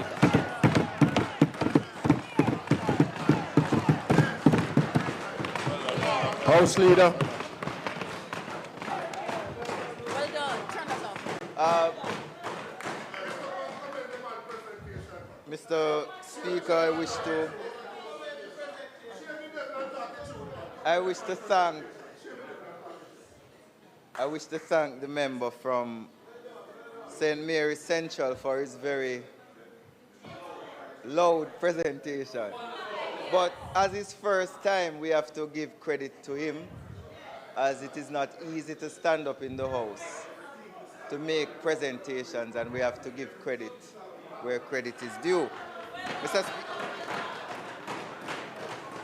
Mr. Speaker, I wish to adjourn the sectoral debates, suspend the sectoral debates, and also if there...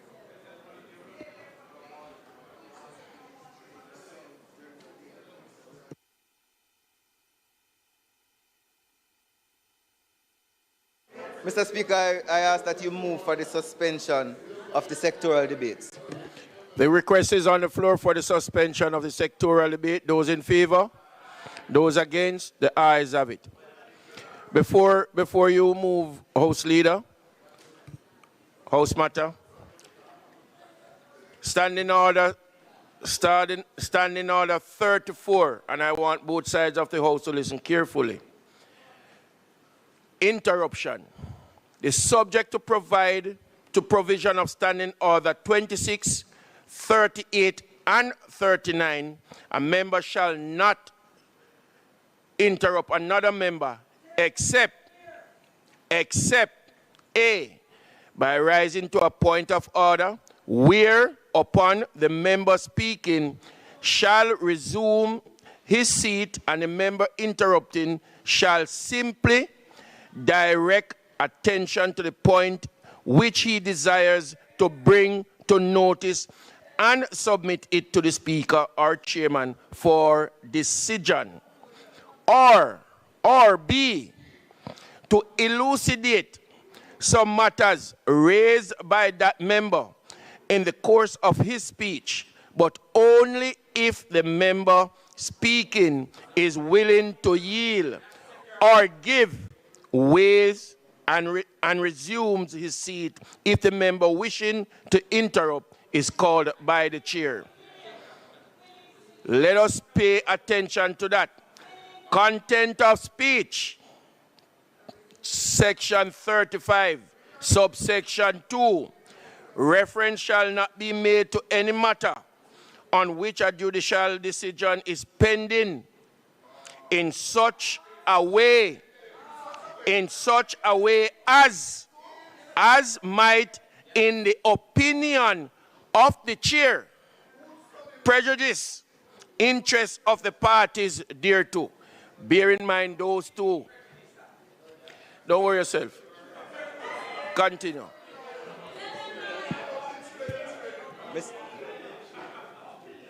And thank you, Mr. Speaker. Mr. Speaker, it is not